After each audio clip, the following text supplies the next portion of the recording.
We're not able to see that video. Is it visible, sir? No.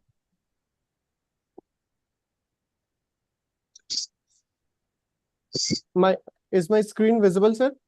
No. Okay. Dr. Kavide Ganeshan, you can play it? No, sir, no. No. It's only showing. Your introduction, Gurdullah, I think it's okay. We can go Okay, ahead fine. with I think you come out, Mr. Gaurav, then you re-record. You start your recording once again. You can give a brief note. Hey, You you can come start out, the Mr. session. Gaurav. Sir. Please come out from that play video.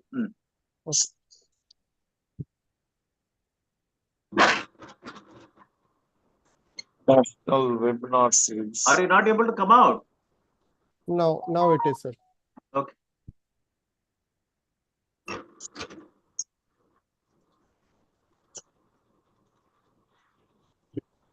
Okay, now you start the recording. Hello. கொஞ்சம் இருப்பான்.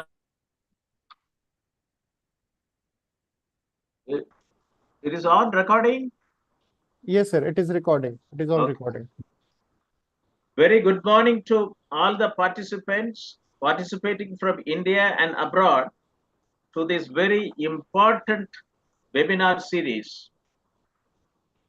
Soviet Institute of Engineering and Technology, Meerut, a NAC accredited with A grade at deemed to be university, and its centers of excellence, Center for Agricultural Informatics and E-Government Research Studies, and Center for Agribusiness and Disaster Management Studies, extend greetings to all the participants for attending today's national webinar series on doubling farmers' income by 2022 and beyond, Atmanirbhar Bharat in agriculture. And today's webinar is 127th edition on very important topic. Digitalization of agricultural systems, pathway for agricultural innovations, and smart farming towards empowering small and marginal farmers in Cuddalore district, Tamil Nadu. Let me repeat, digitalization of agricultural systems, pathway for agricultural innovation, and smart farming towards empowering small and marginal farmers in Cuddalore district, Tamil Nadu. This is the first initiative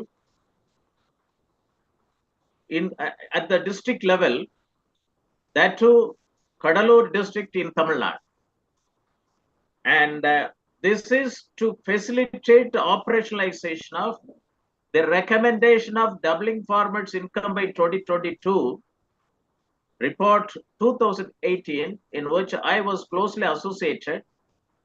Volume 12B, chapter 10 talks about digitalization of agriculture, 7 mission mode programs. We were able to conduct so far 126 webinars, various topics, which can generate each topic more agricultural startup. Today, we are starting with district level, Cuddalore district, on the initiation of Dr. C.K. Ashok Kumar, founder and chairman of First World Community.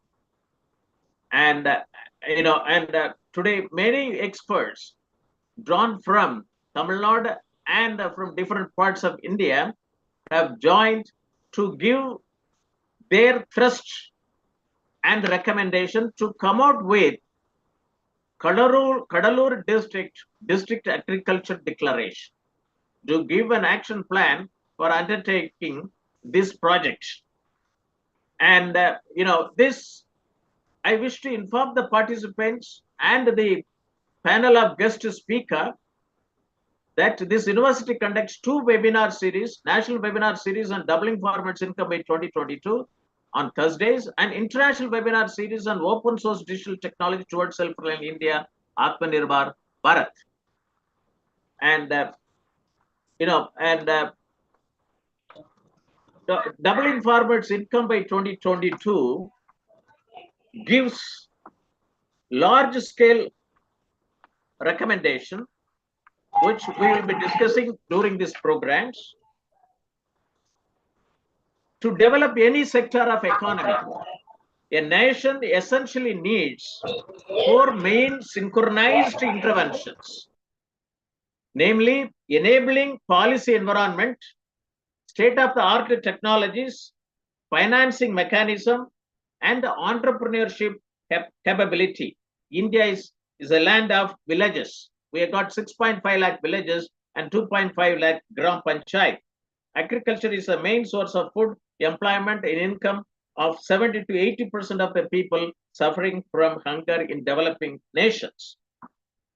And many national level programs, have to have impact at farm level and farmer level. India has got 400 agriculture commodities, 127 agroclimatic zone, and 365 days of sunshine, 145 million operational holders, out of which 90% are small and marginal farming, and they are the food security network. And digital technology is one of the game changer to increase productivity and of agriculture sector, be it agriculture, horticulture, sericulture, jute culture, floriculture, apiculture, and livestock and fisheries. And this will make every village is self-reliant. And volume 12b, chapter 10 gives a very strong recommendation. Establishment of Center of Excellence at the national level, National Center for IT in Agriculture, State Center for IT in Agriculture, and the District Center for IT in Agriculture, District Center for IT in Agriculture, to undertake transformational technological intervention for digitalization of farming. This is the first beginning in the district of Cuddalore, and block center at IT in agriculture, and especially rain-fed areas and tribal areas. That is the recommendation of the Dr. Ashok Dalwai Committee on doubling farmers' income by 2022. And I would like to quote the words of Prime Minister of India, Honorable Shri Narendra Modi, in his Man Ki Baat program on 29th November 2020. Our farmers, farm sector, villages are the foundation of Atmanirbhar Bharat. Today's topic will motivate and galvanize the participants watching over telecast through facebook.com, Sobit University India, youtube.com, linkedin.com/company/Sobit-University to unlock the opportunities in digital agriculture in Cuddalore district, Tamilnadu. The secret to doubling the income of farmers lies in the efficiency. This is the first webinar on district level digital agriculture initiative. This will boost digital agriculture mission of India. Let me invite Dr. K. Ashok Kumar, founder and chairman, First World Community, to give his brief inaugural remarks. Over to you, sir. Kindly unmute. Thank you, Professor Moni, for your great initiative through the Shobit University, the Center for Agriculture Informatics and E-Governance Research, and the Center for Agribusiness and Disaster Management. You have taken a great initiative in bringing out a regular national webinar on various aspects touching the farmers. Today is the doubling of the farmers' income by 2022. I know you have played a key role in the Ashok Dalwai Committee in drafting the policy of the doubling the farmers' income. I think I had the rare privilege of being with Professor Moni, and a man with a lot of dynamism at the age of 74 is like a youngster. He travels across the world and many parts of India, and is carrying the mission of Atmanirbhar, and also digitalization of agricultural system and a pathway for agricultural innovation, smart farming towards empowering small and marginal farmers, And today, I am very happy to tell all of you that from my hometown, Cuddalore, this is the first pilot project. The Agri Informatics pilot project is being initiated today, and with the eminent personalities from all the fields, farm scientists and scholars, and various people of eminence have joined today in this forum to deliberate the role of digitalization in the modern agriculture. And I have the privilege of traveling to Javadu Hills, where the Smart Tribal Farming Initiative has been taken by Professor Moni in the Javadu Hills. That was going to be the global hub for smart tribal agriculture, and he has taken the national level how the tribal farming can be improved with the digitalization, and also giving them an opportunity to value add their products, and also giving them all the kind of marketing supports and technical support in terms of packaging, in terms of marketing and distribution. This is and he has got as many as 400 commodity value chains. And Cuddalore is a place rich in a lot of natural resources. There are 5 rivers flowing in the Cuddalore district, and it's also a coastal belt, and it has got the forests, forests of in Pichavaram, what they called the Alayati Kadugal. This is a very the one of the largest farms the Sundarban, next to Sundarban. This is one of the large farms in the saline area. And Cuddalore has got all the agricultural commodities, whether it is rice, or sugarcane, or it could be Panruti is known for its jackfruit and cashews. And we have a lot of vegetables from different parts of Cuddalore. The cashewrina on the coastal zone has got a huge demand in agroforestry. And there are so many natural resources, and we have, and Professor Moni rightly struck the bell, or hit the nail on its head. The agriculture cannot be scaled up without the digital intervention. So that is where today the topic is how digitalization can happen to the small and medium farmers. And China, for all your information, the Chinese farmer is able to buy every goods online, and is able to sell online, and sell also online. So this is an important area where the Chinese are much ahead of the Indian farmers. So we need to educate the Indian farmers the kind of digital way to operate the value chain. It could be production, it could be harvesting. Today, the technology has improved. AI has disrupted, and Kindly unmute. Kindly unmute.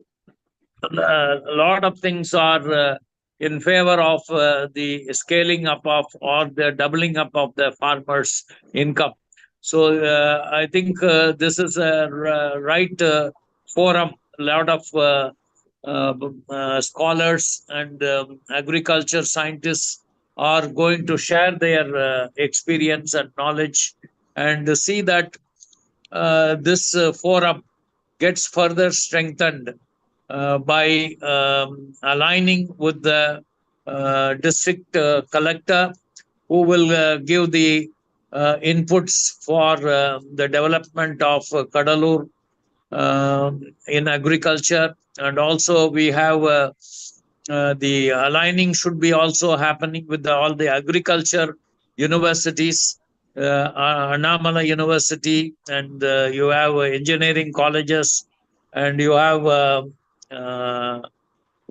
industrial cities like SIPCOT, SITCO, EID Pari, NLC. All these are important landmarks in the Cuddalore district, which can support the agriculture initiatives of small farmers. And our effort should be to bring in all these uh, uh, people, or it could be academics, it could be the governance, or it could be the small farmers with the small holdings. All these things, they should be brought under one roof, and we should have a draft and action plan. And that is why all the people have joined today, and under the guidance of Professor Moni, we will make a big, good beginning of the bringing the digitalization. And this is going to be a prototype. And based on Cuddalore, the whole Tamilnadu and the national pilot project is going to be launched. So I wish the great initiative of Moni all the best. And from Cuddalore, we will see that more number of people come together and support the doubling of the farmers' income. Today, in this context, no farmer wants to become a son of a farmer, does not want to be a farmer. And the farmer has got a lot of hurdles. Not only the natural calamities, he is unable to make himself profitable operations. That is where the support is needed from these kind of welfare organization and the initiatives and rich experience of Professor Moni. And this is where the small farmer can be guided by digitalizing his operation. He can be able to sell his goods without the middleman or intermediary, or it can be also procure raw materials at a very competitive price. All this is possible by digitalization. So I welcome all the participants who are rich with the knowledge and experience. And one more project here is Vetiver. Vetiver is a fragrant root of, especially for known for Cuddalore district, where we have initiated a project called Vetiver, giving job opportunities and entrepreneurship for the college students from our own CK College, which was an initiative taken by me. And it has got a global fraternity. And India Vetiver Foundation, the key person, operating person is PNS Professor Subramaniam, who will be also talking to you in this forum on Vetiver. Vetiver is one of a key ingredient of Cuddalore district, followed by jackfruit and cashew and many other agri commodities. If this value chain can be strengthened by the digitalization, I think all the small farmers will have an excellent time in selling and also organizing themselves for an international demand.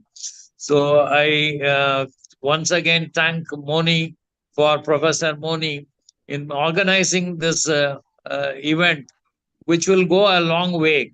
He is the first man as a Director General of NIC, National Informatics Center, under the leadership of Rajiv Gandhi. He is the one who has first computerized all the villages of India. So that with that experience and knowledge, he is coming out with it is a pro bono efforts from his side to support the small and medium farmers and also to the tribal communities. His efforts is very much appreciated, and we should all join hands and see the vision is fulfilled. Thank you very much for Professor Moni for his great initiative. As a son of the soil, I am really proud that this program is launched here, and we will take it up with the district collector and as well as the vice chancellor of Anna University. And we have also the EID Parry and also the NLC. All these giants should come forward and put their efforts and see that this digitalization is happening at a rapid scale, so that every farmer of in India or Cuddalore becomes benefited, and we encourage more and more farming community in Cuddalore district. This will pay a way to all other districts which you are going to launch in subsequently. Thank you very much. This is a great initiative, and I welcome all the members to give their inputs so that we can have a one brainstorm. This is a brainstorm session. All their inputs will be taken into account, and we will come out with an action plan, which will be discussed with further taken up to the district collector. Thank you very much, Professor Moni. Thank you, sir. Thank you for your very, thought-provoking and very, insights as an inaugural remarks. This sets the tone for our, further, discussions. And Cuddalore District Digital Agriculture Declaration is very important and is the first district. And Dr. Ashok Marji has given very valuable points for every one of us to, provide their inputs during this brainstorming session. Now, let me request Professor Shiva to, give his viewpoint, maybe in another 10 minutes time. Professor Shiva. Professor Shiva Kupaswamy? Yes. Happy morning, Professor. Please put your video on. Yes. Yeah. Happy morning, Professor. It is a great honor to be here with all of you here in the morning for the great initiative you have done under the leadership of our FWC chairman, C.K. Ashok Kumar, and the entire team here who are all present here.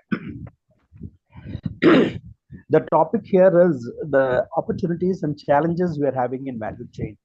Since this is the first one, let me introduce the definition of a value chain itself. A value chain is not an object that we can see. Rather, a value chain is simply a useful way of understanding how the world of producing, buying, and selling things work. At one end of the agriculture value chain are the producers, the farmers, who grow crops and raise animals. At the other end are the consumers who eat, drink, wear, and use the final products.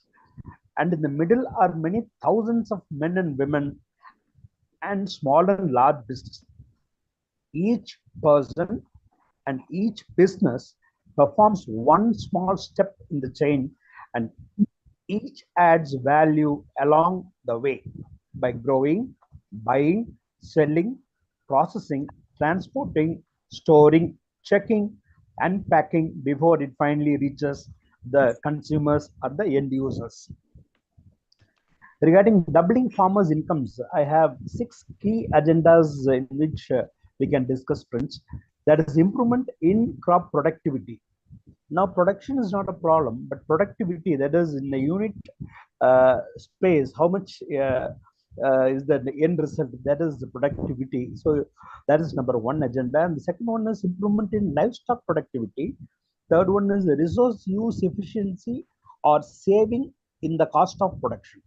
When you save in the cost of production, again, it is going to curtail the production cost by which their income will be more. And the fourth one is increasing cropping intensity. Intensity in the sense, in a year, if 1 or 2 crops is had, that is a style of cropping pattern. But in the same year, 5 or 6 crops is had by having proper efficient intercropping pattern followed by the farmers, that will help in the increasing cropping intensity of the farmers. The fifth one is diversification towards high value crops. As Ashok Kumar Anna was telling, high value crops like the Vetiver, we have speakers who are going to speak on that. So that is on a diversification towards high value crops. And the last one, the sixth one, is improvement in real prices received by farmers. This is where the big challenge is. That is, farmers are not realizing the value that they reserve it. For example, in this year's cashew pattern that has happened in Cuddalore, uh, for 1 acre, they have spent around 10,000 rupees, and they have got in their hand only 8,500 to 9,000 rupees, says the research. That has happened in the month of March. That is the saying, with the kind of, because of sun scorching, the yield has come down, and this is a big challenge that is there when it comes to real farmers' income generated in a unit area. And what are all the other challenges we have in digitalized value chain? Again, I have put it in 4 terms: process upgrading, product upgrading, functional upgrading, and chain upgrading. What do I mean by process upgrading? Increasing yield or reducing the cost of producing. That's what I discussed before. That is process upgrading. By that, we can increase the productivity amount that is going to be there for the farmer. Second one is product upgrading by means of packaging. How that can be done? That is product upgrading. Functional upgrading, that is there in the value chain itself. And chain upgrading is the distribution pattern that is already the existing in the system that is available right now. Among these 4 things, if each and every point we can analyze and work on, we can improve the doubling process of farmers' productivity actually. And what are the challenges we face in this actually? Number one is scarcity of resources. Our farm resources like land, water, and soil health are hugely stressed actually. So that is number one challenge we'll be facing. The second one is decline of agricultural jobs. Nearly 60% of the product, 58 to 60% is what they are telling. Like, farmers, agricultural laborers are involved in it. Gradually, this is getting declined. It's a big challenge for all of the Cuddalore farmers here actually. And the third one is less in food chain for loss actually. That is 60% of food is getting lost between field and the end user. This is the biggest challenge that we'll be facing in reducing the loss incurred by the farmers. And now, if these are all the challenges, then what will be the opportunities we'll be having? Number one is scope to increase the yield. How? I have given an average here. Rice yield here in India is 3.6 lakh hectare tons per hectare in India, while the average rice yield in China is 6.7 tons per hectare. See how much is the yield gap in only one crop I have mentioned here. So that is one opportunity. When we increase the yield in all the crops by means of productivity, so this will be improved, number one. Number two is gradual increase. I am giving this as an opportunity here in cold chain market. That is there. 7 billion US dollars has been reported, and now it is closing to 10 billion US dollars by 2022. So nearly 3 billion US dollars is increasing, which means the whole country is improving in its cold chain market. So which will increase in the productivity of the farmers by giving more profits to the farmers. And the third one is, there is a report here again by a CAGR report, says that ready to eat snacks, it's gradually growing from pulse industry by 20%. It's a very big report telling, like, the pulse market is going to improve upon. So which will be there here again in Cuddalore. We are also working on improving the pulse production and productivity. So that is going to be in the increasing trend actually. So that is the third point. And fourth one is agri startup. Agri-tech startups are growing at 25% year on year, my friends, actually. So nearly on a record, it is around 650 agri startups there in India. And on an in the world perspective, every ninth agri-tech startup in the world is from India. Imagine, ninth agri-tech startup in the world is from India. So that is the kind of growth agri-tech startups are coming actually.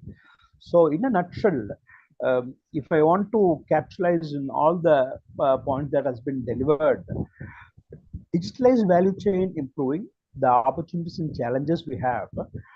So the main thing is process upgrading and product upgrading. Functional and chain upgrading, we are doing great business, but process and product upgrading, we need to have improvement. So these two needs to be focused upon. And in doubling farmers' improvement in terms of income, it is improvement in crop productivity and reducing the reducing the price cost of production of the farmers actually. Resource use efficiency or saving in the cost of production of the farmers actually. If these two are catered with properly, honestly speaking, farmers wherever they are, especially in Cuddalore, in the entire Tamilnadu state, I want to place this in record. In the entire Tamilnadu state, the most backward among 39 districts, 39 places are there actually. Lok Sabha, even people are there like 39 places. People have won and they are in the parliament. 39th place is Cuddalore district, my friends. This is the most pathetic thing because it is the most backward class they have mentioned because it is highly cyclone prone area because of its coastal presence, and the farmers illiteracy are major issues actually. If these are also catered with, I believe the value chain will be improved upon and that will result in increased profits. Thank you, Professor. Thank you very much. You come out with challenges and opportunities and how digital agriculture value chain can facilitate. I will be very happy, Professor Shiva.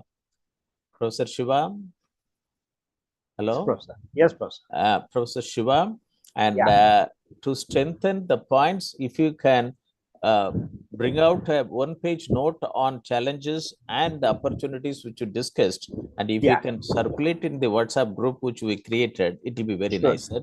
Thank you very much.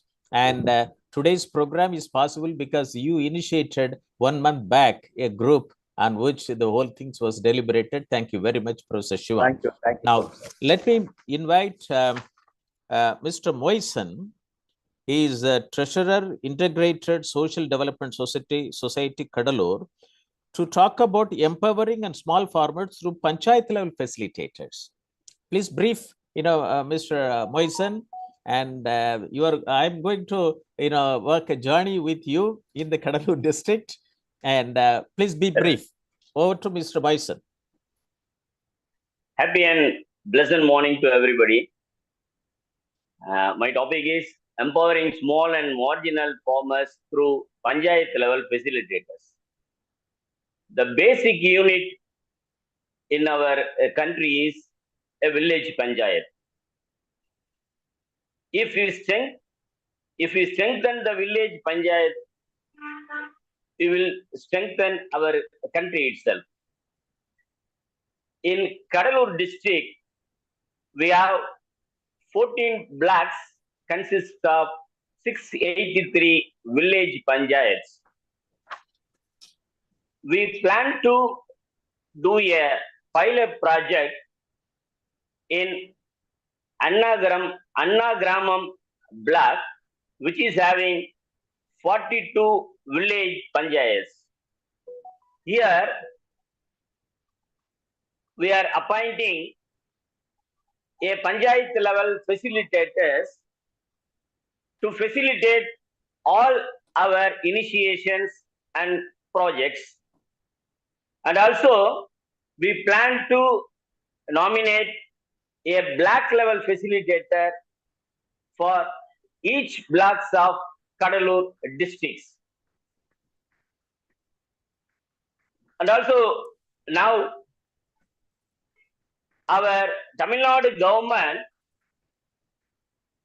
in the Tamilnadu government budget, they plan one village, one product, one crop during this budget. According to that, it's a Japanese model, I think. One village, one crop. We plan it in our pilot project under the guidance of our Professor Dr. Moni. Each and every village have one product or one crop to facilitate for the entire blacks through cross marketing, etc. And also in Cuddalore, we have so many assets, and in Cuddalore, the principal crops are paddy, cholam, kambu, ragi, maize, red gram, and green gram, etc. The cultivated crops are cashew nut, banana, sapota, jackfruit, guava. These are fruits based, and tomato, brinjal, bendi, chili are the vegetable based. So our plan is we have to empowering the small and marginal farmers by the panchayat level facilitators who are going to appointed by our team. So we are planning to give some trainings and awareness of the digital marketing and digital agriculture through our experts. Here, we are also want to hear so many things from the experts, how we are going to make the Cuddalore districts farmers and doubling their income as per our professor's project. We have to doubling the farmers' income in so many ways. In 42 village panchayats, each panchayat we must have one product. So in Cuddalore, we have cashew nut for our district product. One district, one product means we are having cashew nut. And also, the total cultivars of Cuddalore is 1,85,873. Total cultivators of Cuddalore district. The total agricultural laborers are 4,49,204. The total cultivated land of Cuddalore district is 3,13,223 hectares. So by using all the wealth here, we are going to make the digital declaration of Cuddalore under the guidances of Professor Moni and the initiations of Dr. C.K. Ashok Kumar, the native of Cuddalore district.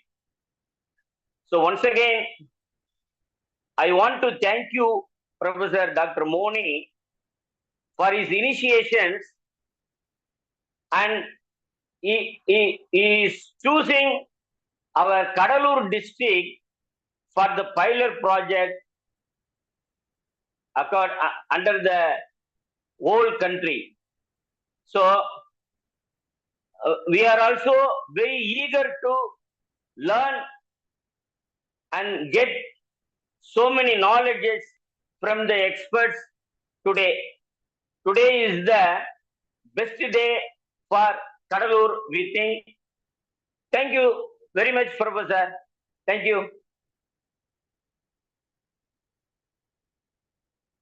So, Mr. Moisen Ji, you have given a complete background and framework as to how we should go about it.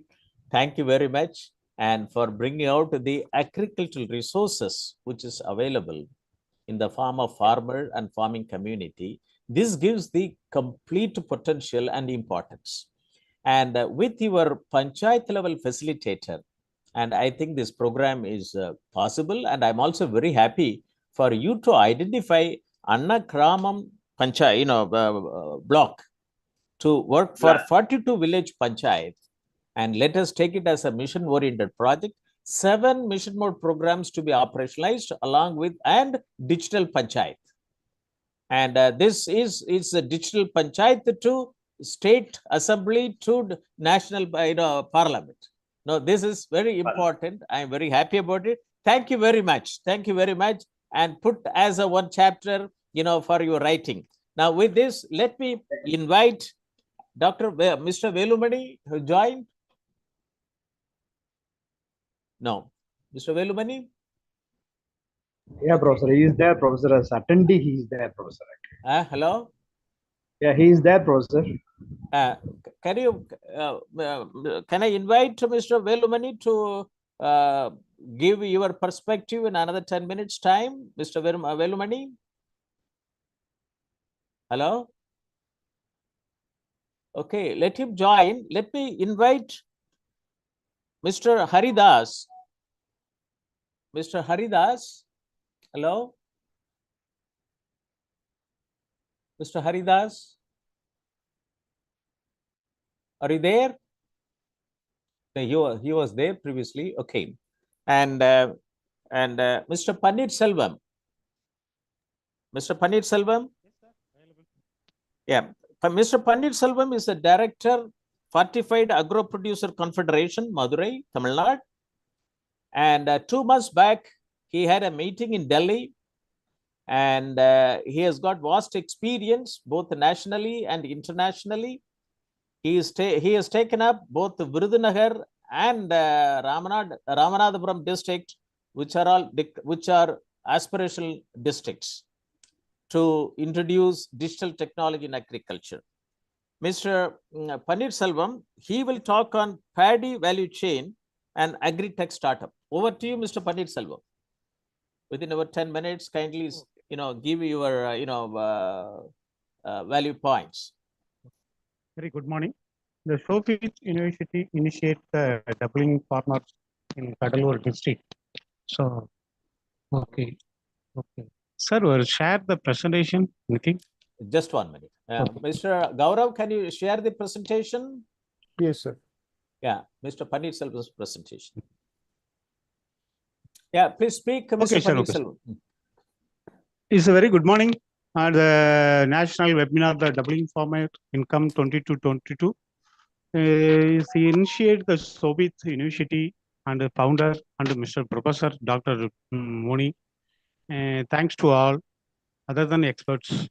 The Cuddalore district is a value chain, is all crop of all product is a value chain is same level. As per the addressing Dr. Shiva, each and every action, each and every steps to keep the one action in farmers is a value chain in farming and grading and processing and functional upgradation and customer access upgradation.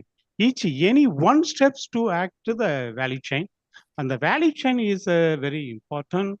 At the Dr. C.K. Ashok Kumar addressing the educational digital farming knowledge to serve the farmer. The digital farming information and knowledge to serve the farmer, the foolproof methodology.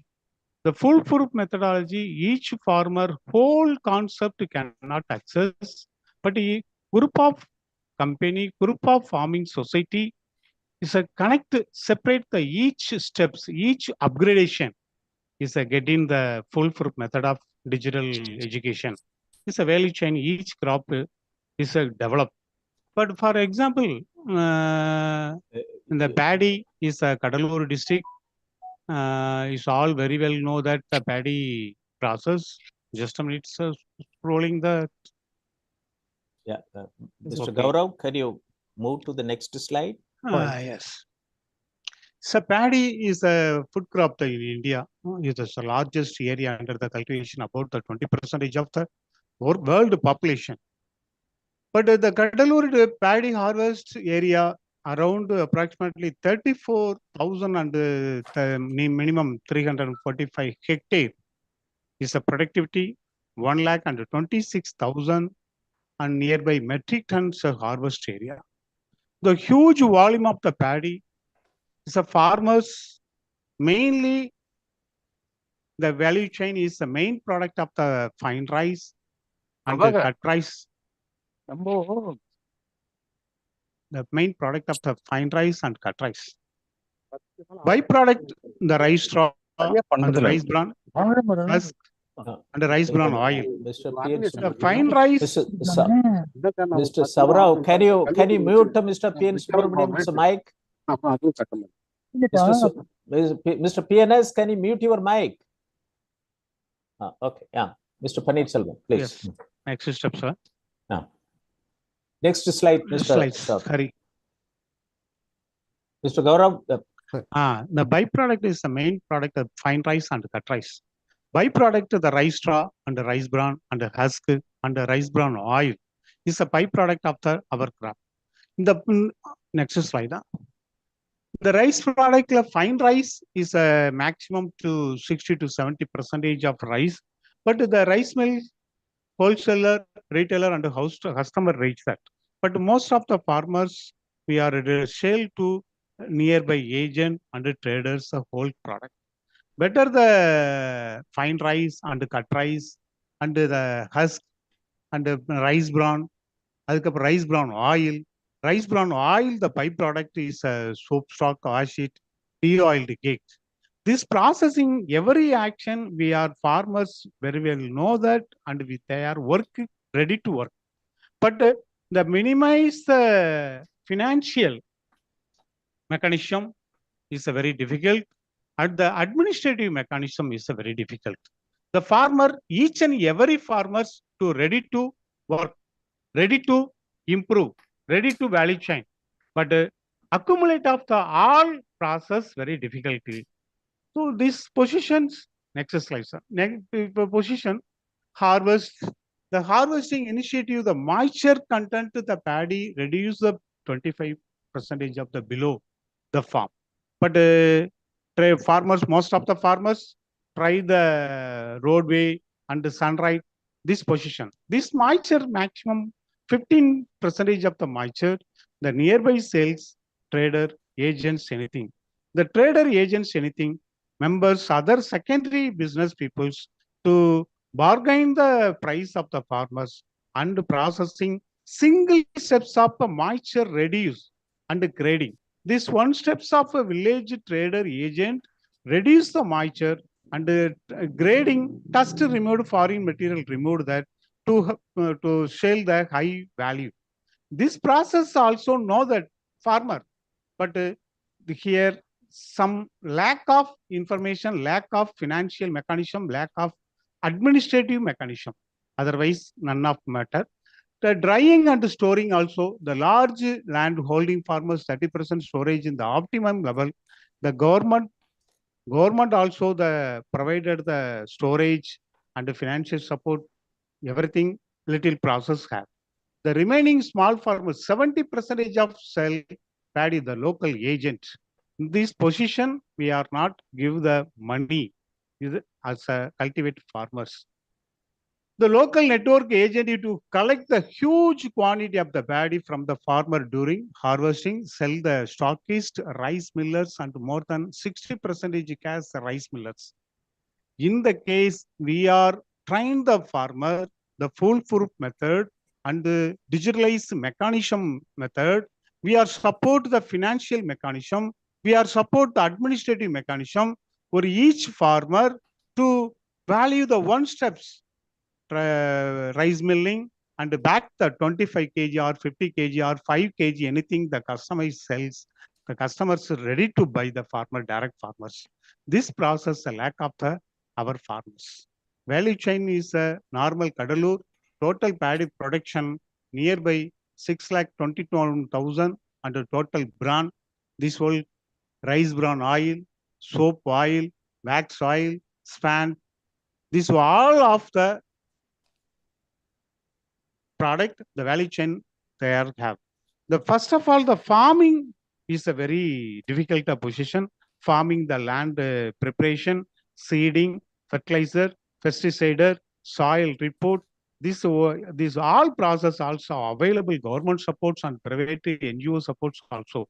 But the farmer is not take up the knowledge. The digital knowledge is not keeping them. So this input expenditure is increased. The organic farming other than fertilizer farming. The input expenditure is very increased. Then harvesting mechanism is not applicable. The mechanism also rental or increase. This milling and storing. Next usage the brand is not used a direct farmer. This concern is a connect the Cuddalore district. Cuddalore district nearby 18 FEO available have. Nearby Tamilnadu rural livelihood mission also nearby 15,000 small SH self-help group farmers available. The expert teams kindly request to connect the knowledge and administrative mechanism you connect the central government MSME cluster scheme. The MSME cluster scheme nearby 25 crore the grant, 100% grant. Or MSME Aspire scheme are around the 10 crore the 100% grant. This grant financial mechanism is an expert team to support the Cuddalore farmer industry and then expert peoples to train the administrative mechanism and financial mechanism, the farming to grow the value chain and grow the economical disposition is my small opinion. This only. Otherwise, the initiative, the program, Professor Moni, other than the expert members and Sophie to University founder, all of members, first of all, thanks. Over to you, sir. Thank you, Mr. Pannirselvam, for your very powerful and with data to see the importance of paddy value chain. And so I think, I'm very happy that the value chain in which the addresses are being made by experts started with Dr. Ashok Marji. Mr. Gaurav, can you come out from the presentation? Sure, sir. Okay.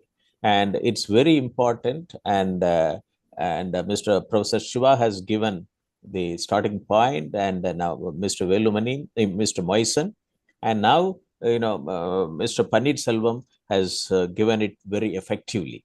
Thank you very much, Mr. Pannirselvam, and we will also have similar conferences for your two pilot districts, Virudhunagar as well as Ramnad district. Thank you very much.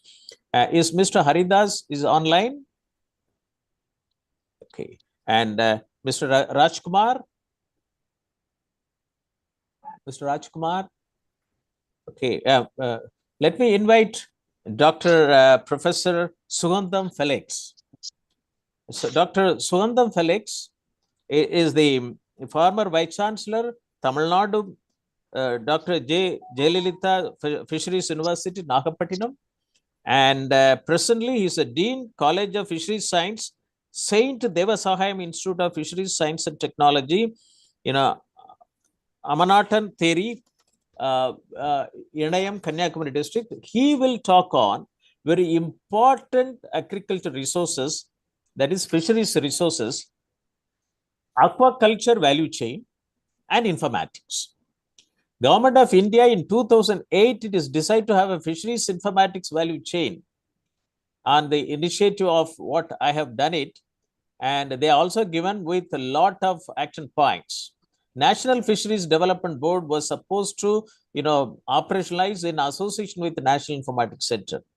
The initiation was done under the district program in 1987 under the District Information System program. I was instrumental. Now, with the involvement of Dr.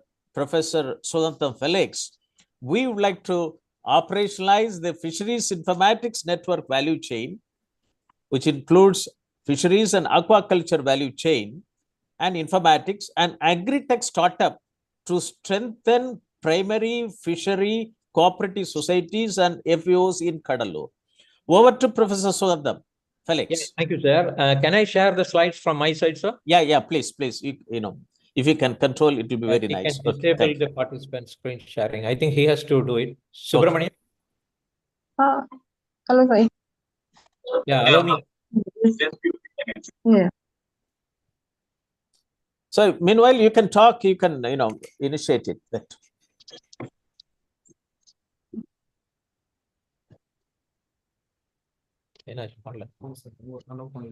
Just sharing my. Okay. So here, just now I have finished the call. Sir, sorry, allow me to share the slide. Is still loading. Oh, okay. So now there is no error. Error not there. Okay. So that we have now proper IAM, all the access to that role. Yeah, Okay. All the, Yeah, Mr. Gaurav, can you put the slide of Professor Felix? Yes, sir, I can. Please. add this And he will say that next, then we can move on to the next slide. Okay. Now after adding this, the trust relationships, now it is. Mr. Haridat, Mr. Verma, Mr. Haridat Verma, can you mute your mic? Whatever the query that you have created, like your saved product by same Hello. Is it, Yeah, can I start, sir? is it fine, sir? product wise code. Yeah. I'll start. Yeah, the topic is like aquaculture, value chain and information agri-tech startup to strengthen the primary fishery cooperative societies and FPOs in Cuddalore. And first of all, I thank Dr. Moni for giving me this opportunity to join this program. Next slide, please. And why aquaculture? When you're talking about agriculture, largely the aquaculture. This call is going on. I'm just looking at your screen, but this call, mainly because the feed conversion rate is so more efficient. Just 1 minute, Miss. Till that time, he asked me to keep join this one, so I've joined this. So this call is going on. I'm just but I'm seeing on this. Just 1 minute, Professor Felix. Just 1 minute. Mr. Haridat, can you mute your mic? Okay. I have muted him, sir. Please. Professor Felix, yes. Yeah, this aquaculture, the feed conversion rate is very efficient in fisheries. This has to be disabled. And compare with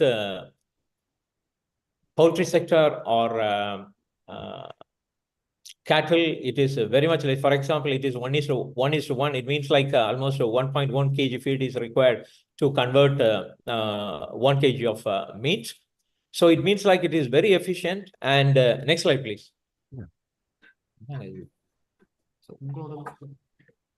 Next slide, please. Yeah. Indian aquaculture is growing at a very phenomenal rate compared with all other sectors. It is like 9.5 or close to 10.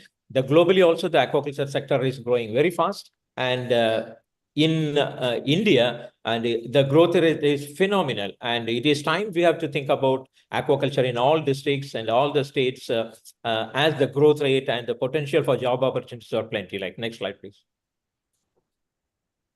Startup status in India, as many have mentioned, it is almost like India is in the third largest startup ecosystem, and 20,000 startups are already in India, and many more startups are coming up in aquaculture and fisheries. Next slide, please. Cuddalore for fisheries and aquaculture, and rightly they have chosen this particular district. And as Dr. Ashok Kumar has rightly pointed out, this particular district has a tremendous potential in terms of inland aquaculture as well as mariculture. So there are a number of indigenous varieties of fishes that can be immediately put into use for aquaculture purposes. And of course, there's standard technology for IMC, then gift tilapia is a recently introduced fish, and integrated multi-trophic system, which is in pickup in India, as it has been done tremendously well in rural areas of China. And the RAS aquaculture system, that is a recirculatory aquaculture system, has been introduced in India through PMMSSY. There is plenty of subsidiary schemes are available to introduce the RAS in places like Cuddalore. Coming to mariculture, and we have a beautiful coastline in Cuddalore, and this is not being used at all. And for cage culture, there is again PMMSSY. We have schemes to give subsidies for the fishers to take up cage farming all along the coast of Cuddalore. For example, there are technologies available for Pampano, sea bass, and cobia. Central institutions like SIBA and CMFRA have done a lot of works, and of course, near Sirgali, the hatchery technologies are available from the central government side with RGCA. Next slide. Need of aquaculture startup, when we talk about fisheries, and it is more of aquaculture now, because the production we are getting all over the country from the state is through aquaculture. It is a backbone of the fisheries in the entire country as well as in the state. It has got a tremendous export potential. For example, India, the shrimp is the largest export product, and India is the #1 in the world in the last couple of years in terms of shrimp export. And employment opportunities, particularly for a rural sector, is tremendous, because we have plenty of farmers, aquaculture farmers, who have only less than 1 hectare area. And technologies are being evolved in the country for addressing these issues, particularly the digitalization technology need to address the small scale farmers, as Dr. Moni has rightly pointed out. And this particular sector helps in the rural employment opportunities because of the faster growth, and the economy of aquaculture is much more than all other production sectors. Next slide, please. The supply chain fisheries and aquaculture is it is well understood. And for example, if you want to introduce the digitalization technology into this aquaculture or in the fisheries, then one need to understand clearly the supply chain. One interesting aspect here is it is almost like a cold chain based this thing. The investment is a little more, but when you compare with the returns you are getting is phenomenal. Next slide, please. And this is a simple aquaculture value chain. The major inputs are going into the, for example, seed, feed, and the support services are going into the production sector. And from the production, for example, you require hatchery, nursery system, and fish farms. And this is directly going into the consumption pattern, or through traders and retailers to the wholesale, or through processes for the consumers. So processing is very important in fish, because it's such a highly perishable commodity. Within 24 hours, the fish get perished. So we need to have a kind of value addition or processing so that the product can be kept for 3 months to 6 months. Next slide. The top global, I skip this slide. Next slide. The better access to inputs, I think I can skip this slide. Next slide. I just want to mention a few ventures in feed and feed additives. And feed is one of the major input in aquaculture. Almost like 60 to 70% of the total running cost will be decided by feed and feed additives. And this sector throws up plenty of ventures in the sector. For example, online portals for sales of feed additives or buying of feed. There is you require distributors, small marginal scale feed manufacturers, feed ingredient stores, warehouse owners, live feed producers, producers and feed transporters, feed mills. And we have, Tamilnadu has got almost like a dozen large-scale aquaculture feed mills at Chennai and the nearby places. And we have plenty of scope to start such ventures in other places, particularly places like Cuddalore. Next slide. And a perfect example of feed testing laboratories are totally lacking in our country. Particularly, if you look at the animal husbandry side, it is very common. Farmers normally test their feeds regularly in their feed testing labs. But these are the ventures available for aquaculture farmers. Next slide. Ventures in feed additives. For example, we use a lot of the new technologies like bioactive compounds are being used. A large of what you call biofloc technology is being used, where the microbes are used like we are doing in agriculture. So these bioreactors and fermenters throws up another area for ventures. Next slide. Farming as a service, because now this is picking up nicely. Like as I was mentioning, like 75% of the farming, aquaculture farming in our country is taking place by small farmers or medium level farmers with almost like less than 1 hectare area. So technologies are being evolved by what you call digitalization and other mechanisms by supplying such facilities for these small farmers as it's being done in agriculture. Next slide.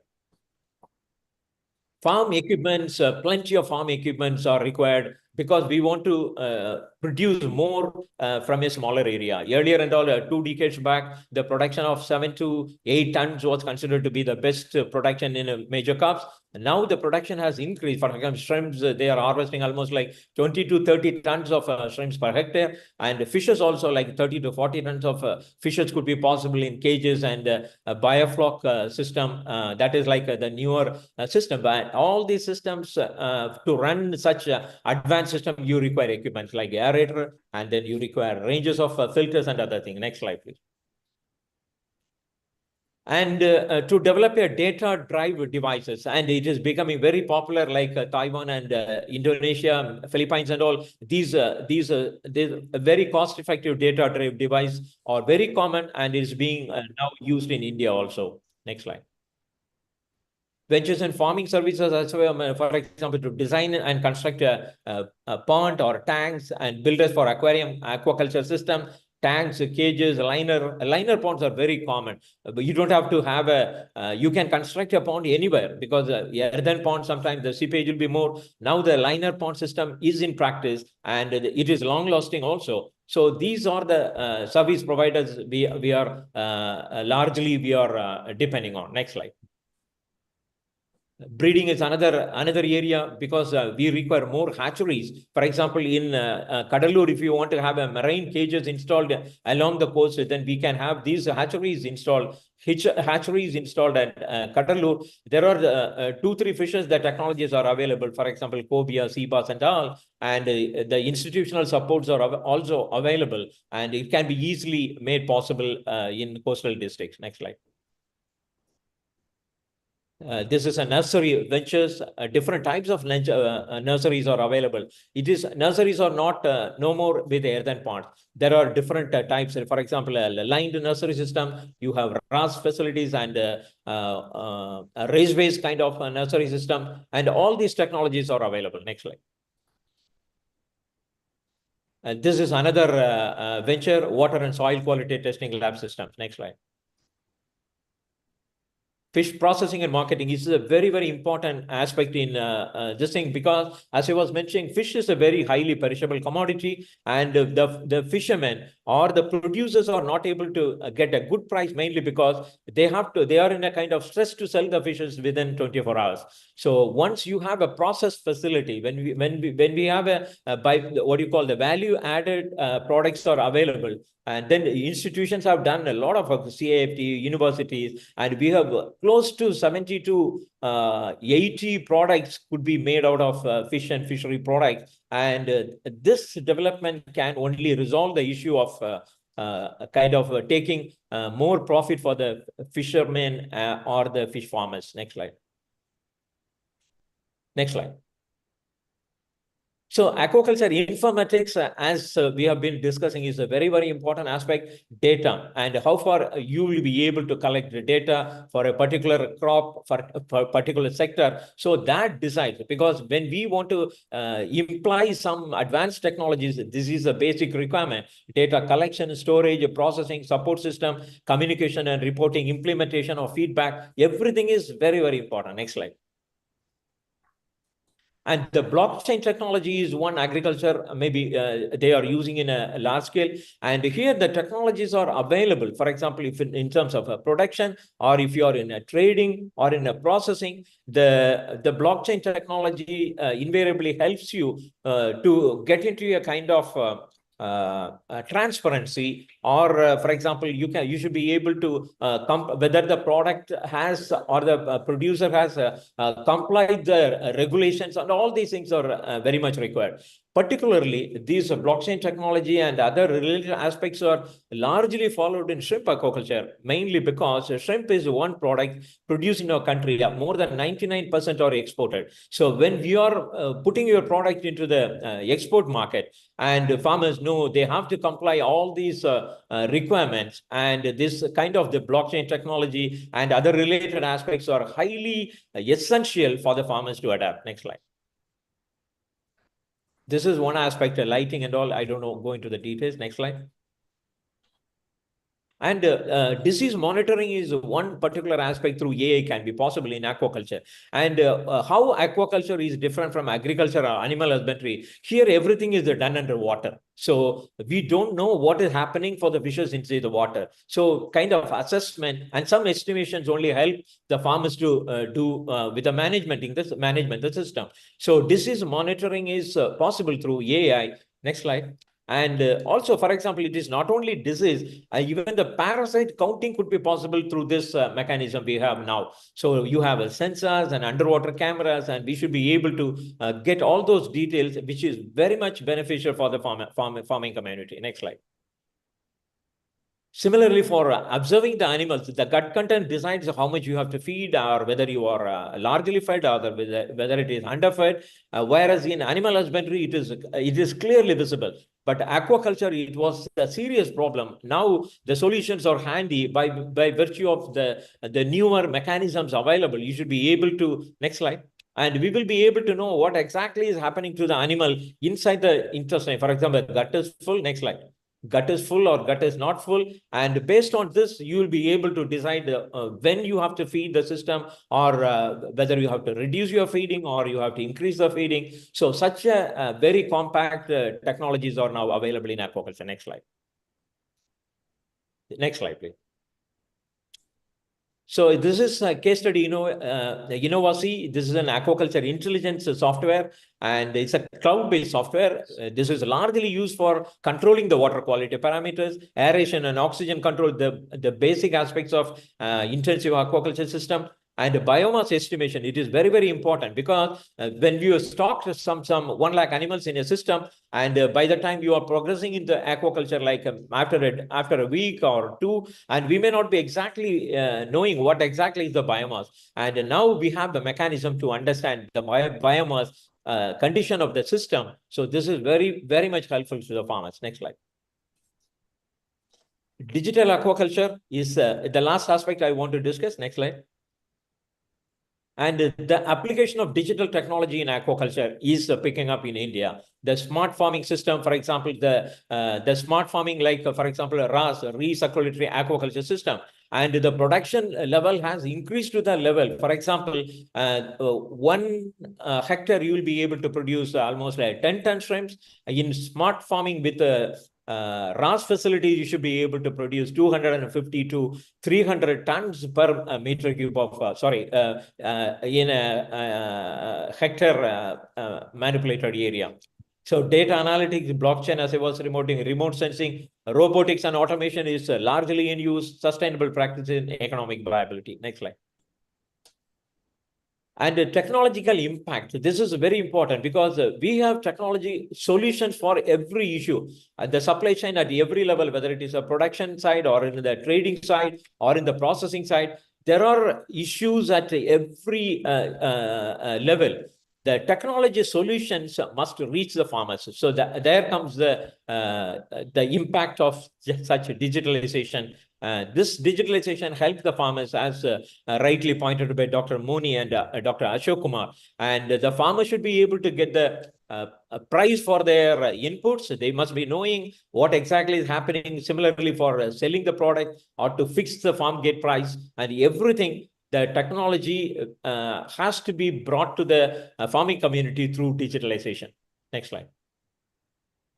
So these are the various aspects of big data, market linkage model, farming as a service, IoT-enabled technology, the IoT devices for remote monitoring and tracking. This is very, very important. And as I was mentioning, like to sell your produce, now the traceability is very, very important. Generally, you should be able to put your product, the whole history of the product development is required, not only for export product. Now it is mandatory for indigenous product also. Next slide.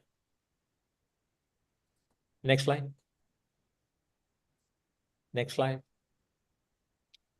So Indian government offers multiple incentive schemes to support startups in agriculture and allied sector. And I don't want to get into the detail. Dr. Moni must have talked the detail about all these aspects in the groups. Next slide.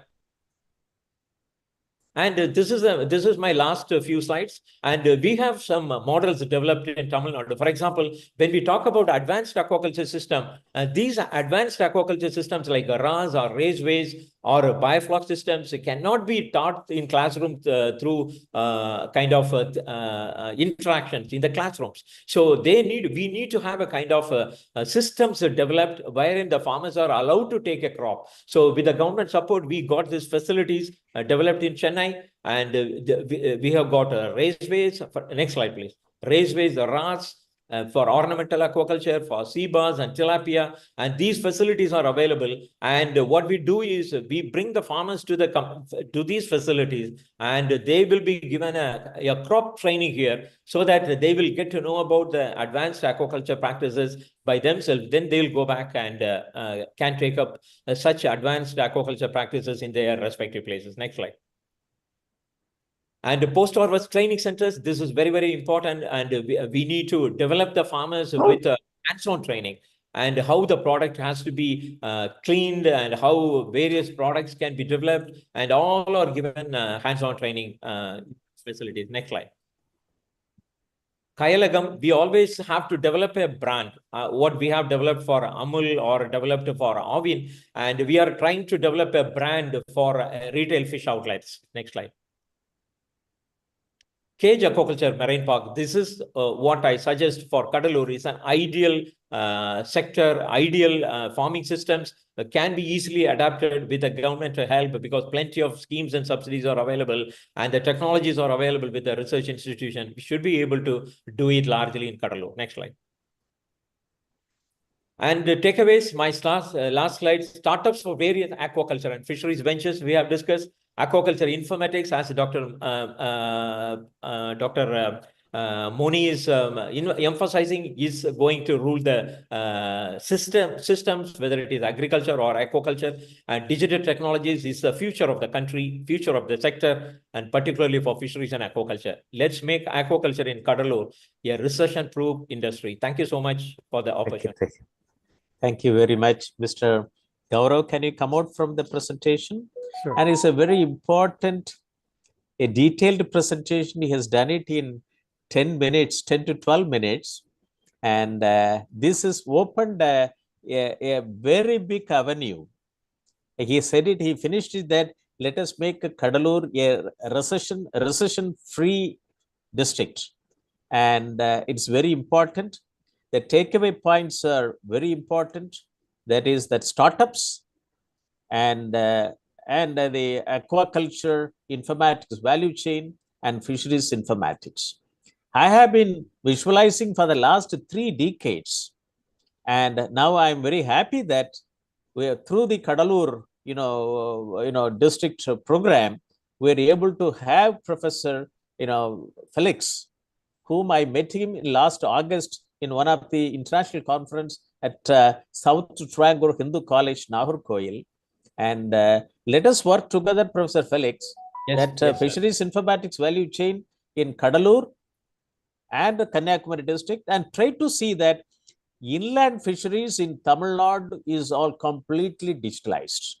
Yeah. And this is where our boys and girls can get a lot of employment opportunity, and our protein intake can take maximum with respect to our nutritional security is concerned. And thank you very much. Now, Mr. Thank you very much. Please stay with us because it is very important. And Mr. Haridas, you have already joined. Mr. Haridas. Mr. Haridas. Okay. And Professor T.N. Balamohan. Welcome, Professor Dr. T.N. Balamohan. He is a former Dean, Horticulture College and Research Institute, Tamil Nadu Agriculture University. Since this Cuddalore district has got major fruits like jackfruit, mango, and guava, so Mr. Haridas, we asked him to talk on jackfruit value chain, and Professor Balamohan is an expert. He's a distinguished scientist in fruits, crop, and he will be giving that the need for establishing the fruits value chain in Cuddalore as a case study, mango and guava. Over to you, Professor Balamohan. Mr. Gaurav, you can make his slides presentation if he wants it. Yes. Mr. Gaurav. Professor Balamohan, over to you, sir. Yeah. Who is going to screen my slides? I'm not. Yeah, but Mr. Can I do it by myself? Can I do it by myself? Sir, you can do that. Sir, you can do that from your side also. Thank you. Yes. But it is disabled. If you okay, Mr. Gaura, you do that. Right. Can I go ahead with?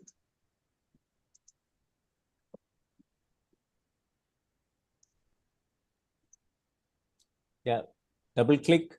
Hello. Sir, this particular PDF is there, sir. Yeah, Balamohan, supply chain. This one. Yeah. Yes.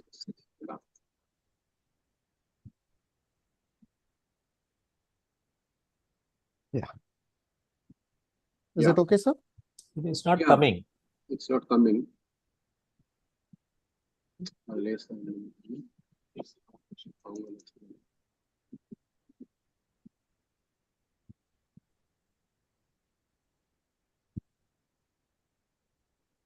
Sir, will you do it by yourself?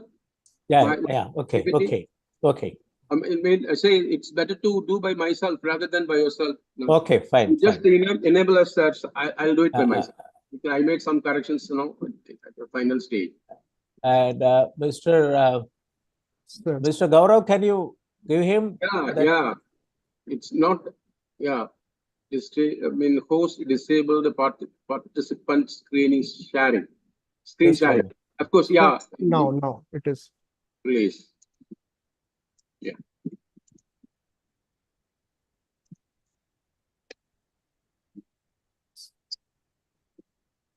Okay.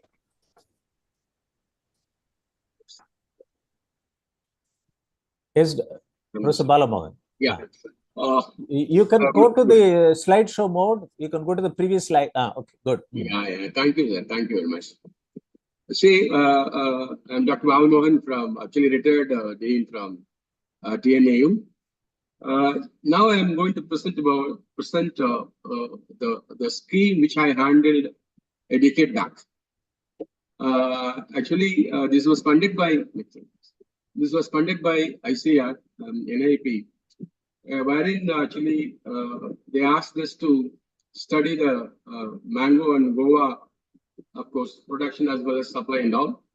The title of the scheme is a value chain of mango and guava for domestic and export market. Actually, with reference to India, special reference to Tamil Nadu. And it is actually, as I rightly pointed out, is ICR funded scheme under NAP scheme. TNA headed the scheme, and there were 3 consortium partners. one from AP, another one from Gujarat, and one more from Himachal. The outcome, actually, I'll come about it later. See next slide, please. Right. So from the benchmark survey, we could able to find out no commodity organization in Tamil Nadu, even in India. Actually, there is no commodity organization. Lack of knowledge on value chain as well as supply chain. No trust and transparency among the stakeholders. Poor infrastructure facility.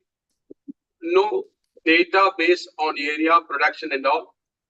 And the lack of traceability. These are all the actually benchmark survey before we start this project. And 2-3 years back, we were also collaborating with the Michigan State University, wherein a professor from Michigan State, Dr. Richard Gordon, visited our market. I took him to market, and his remark was quite interesting. Next slide, please. What he was telling them, you guys keep all your edibles in the state, but shoes in the AC rooms. That was his remarks. See, we are not in a position to keep our materials and edibles now. Whatever we eat every day, we keep it in the state, and sometimes in a place where they are not genuine places. But shoes are in air-conditioned hall. So this is the remark, and we started from this scratches. Next slide, please. So now the challenges ahead of us. Essentially, we handle a huge quantity of fruits. Of course, we are the second largest producer of fruits. But actually, 30 to 40% of the production is actually being wasted during, say, from pre-harvest to post-harvest stage. And our handling seems to be very poor handling of fruits and vegetables. Improper infrastructure for storage and transportation. Inadequate processing units. And we need to establish actually a traceability, because this is very much missing. And most of the times, when you look for any export and all, the exporters used to come about with say, how come actually from whom you are procuring? There is no answer from our side. Of course, the exporters are there, and they're actually exporting from India. But at the end of the day, if you trace back to fix a person, from whom the produce was procured, it's very difficult. So these are all the things we are facing. Another important thing is most of the production, agriculture production, is actually production-led, but it is not market-led. If it is market-led, then marketing will be very, actually you'll be very sure about actually selling the produce, for a genuine price. Next slide, please. So this is how the chain starts, harvesting, grading, cleaning, packing, transporting, retailing, and few more operations. Suppose if it is going to processing unit, then the chain will be little furthermore to say. So this is the way the produce is of course moving out, and each one has got a role to play, but and add value to the produce. Sometimes it is that the person who is handling it's adding value, or sometimes they are not adding any value, just they pass on to the next stakeholder. Next slide, please. So this is how the supply chain is nothing but actually moving from farmer to trader to grader, processor, packer, storage owner, wholesaler, chain stores, maybe any mall for that matter. Finally, it reaches consumer. Next slide, please. So if we look into it now, the critical point is the margin or the profit share for the farmer is too little, and it is worked out but 25 to 40%. Very rarely it is 40%. Most of the time it is 25%. So 25%. What do I mean to say? That if a farmer is getting 10 rupees, the retail price is 40 rupees. So this is how, say, only 20% is the share as far as farmer is concerned. And actually, the lion's share is being shared by the traders, the one who is handling the produce. Next slide, please. So, with all these things, we started convincing the farmers we need to have a Paka chain, so that everybody will be benefited. I mean, the consumer will be benefited, the retailers, and finally the producer, I mean the farmer. So, so once chain is established, there will be a reduction in product loss again. So that we can increase the sale, and the technology will be passed on to the producer, I mean the farmer, and whomsoever in the stakeholder system now. The next now. Why I'm telling? When farmers are not getting the feedback from the consumer, I mean, because actually the retailer knows everything with reference to a product in the market, but that has to come down from a retailer to the next man, finally to the farmer, so that he can design his product to suit to the market. So only when you have a supply chain another in place, this knowledge transformation, I mean dissemination will be possible. Then actually transparency of the supply chain. Actually transparency in the sense when the one actually the retailer he doesn't know anything about the next man, and finally from where it comes now. I mean the producer, I mean the farmer. So tracing is not possible. All these things possible now. A genuine flow will be identified or will be when given to the consumer at the end of the day. Only when supply chain is in place. Next slide, please. Yeah. So when you visit a market, foreign market, we can easily find out the whole chain, the people involved in the process. Say, I mean the farmer and the next man, everybody. At the end of the day, consumer knows from where it comes. So that's possible in foreign market and rather than developed countries. But it is not so in the case of India because traceability is not maintained. Next thing.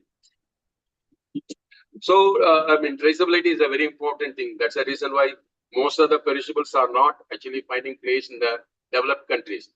So you cannot send your export your good quality produce, either it may be mango or guava, whatever it may be. But say it's not possible for us to take it to the country where we'll be able to get premium price.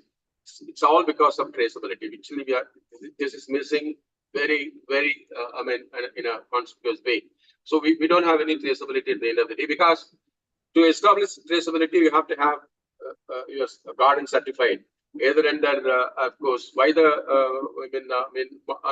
companies or by agencies like global GAP or things of that kind, Farm to Fork or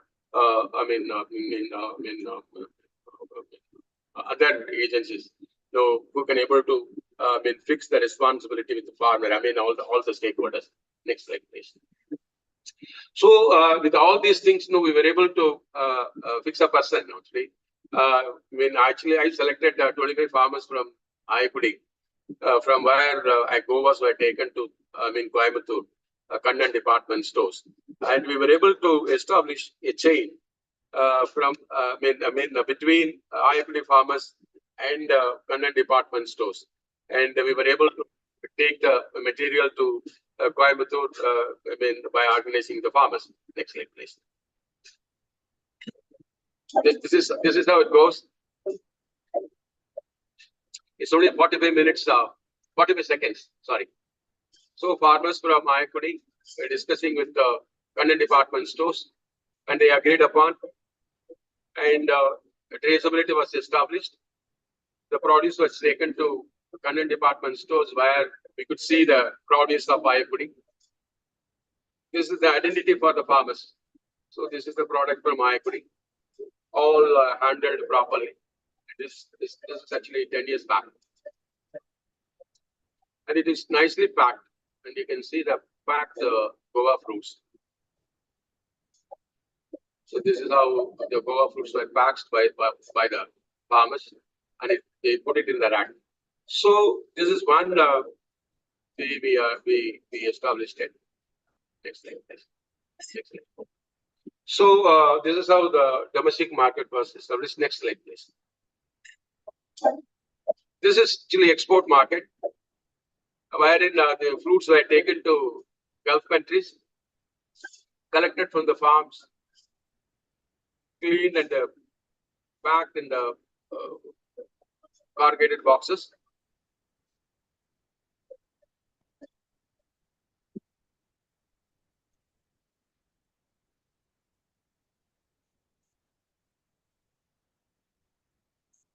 all the fruits are covered with firm net.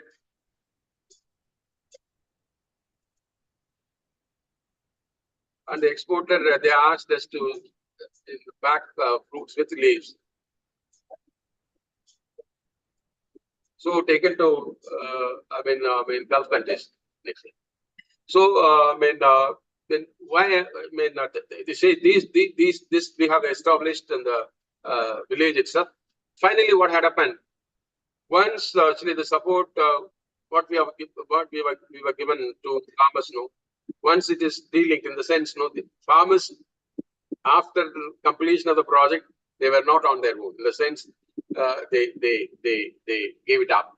Gave it up in the sense somebody should be there all the time, because as I already told, farmers are unorganized group, wherein they need support. Till such time, they establish themselves. Next slide, please. So similarly, in the case of mango, we formed a farmer group who were there in Dharmaburi. They were given training on actually harvesting from harvest to packing. They took their mangoes to Delhi to exhibit their mangoes in the Sangam exhibition at New Delhi. Through that, they were able to come about with actually establishing supply chain and taking the farm produce directly to the retail unit will fetch much better price rather than giving it to the traders or something like that. But one thing what we felt is actually they need support right from the beginning, and it should be consistent in the sense. Educating them, just leave them after some time will not make any difference. We need to travel and we need to help them. For a reasonable time. What I mean to say, maybe 4 or 5 years, you have to stay with them. Once they establish themselves, probably they can able to make some difference. So we worked with farmers and made them to do all these things, and they were successful. But after some time, if we go and ask them, they gave it up. Gave it up in the sense it's not they were not able to, get along with for obvious reasons. There are so many reasons they told. But anyway, it's possible from our side. And what I feel right now is it is better to educate the traders, the retailers, rather than farmers. Starting from farmers, it's very difficult. Starting from retailers, I think it's easy to reach or easy to establish this kind of chain so that it will be sustainable. So this Thank you. Thank you very much, Dr. Balamohan. And it is your last slide, or? Yeah, this is the last slide. Okay, thank you. You can come out from the presentation. It is very important. You brought out a lot of points. We have to have a sustainable agricultural value chain for all commodities. With your vast experience, and let us see to that in Cuddalore district, that all the fruits, today you talked about, mango and guava, and also jackfruit is there. So let us try to have all the fruits which are growing in Cuddalore. We'll bring out a sustainable fruits value chain. Yeah. And this is what we will create a center of excellence in various places with the help of first world community, various NGOs associated with that, farmer producer organization. I'll request you to prepare an approach paper, and this is what experts like you will provide to the Tamilnadu development, India's development. Thank you very much. And now let me invite Professor Arunaji. Are you able to have audio on? Can you hear, sir? Okay, thank you. Okay. Yeah, thank you very much. And Professor Dr. Aruna Devaraj, just 1 minute. Dr. Aruna Devaraj Rajendran is fondly called Snake Aruna. She is an eminent herpetologist, environmentalist, entomologist, herbalist who pioneered the concept of holistic regeneration with her rich experience of teaching and research since 1969. Her expertise are clinical nutrition, biodiversity research, herbal entrepreneurship, and cosmetology. Her motto, I liked it very much: give endless hope. Give endless hope to tribals at hopeless ends. And they are at hopeless ends. And you give them endless hope. Over to Professor Arunaji, and kindly give your thought process in 10 minutes. Over to you. Hello, everybody. Thank you so much, sir, for your very kind introduction into the panel, and also for giving me a chance to represent what I have in my mind for the past 75 years. Starting from the third year, I had been living with the tribals. Can you see any of my focus slides? Being a tribal, I think today I am an eliminated one. I still live in darkness, and I was given all chances of doing nothing. I would like to present unto you the very life of the people, the tribals, and their problems regarding farming in Nilgiris. In 1971, 6 months of life with them, immediately after marriage as a bridegroom and bridegroom's help. I was able to travel with them, live with them in Masinagudi, Mayar camp, and also Nilgiris.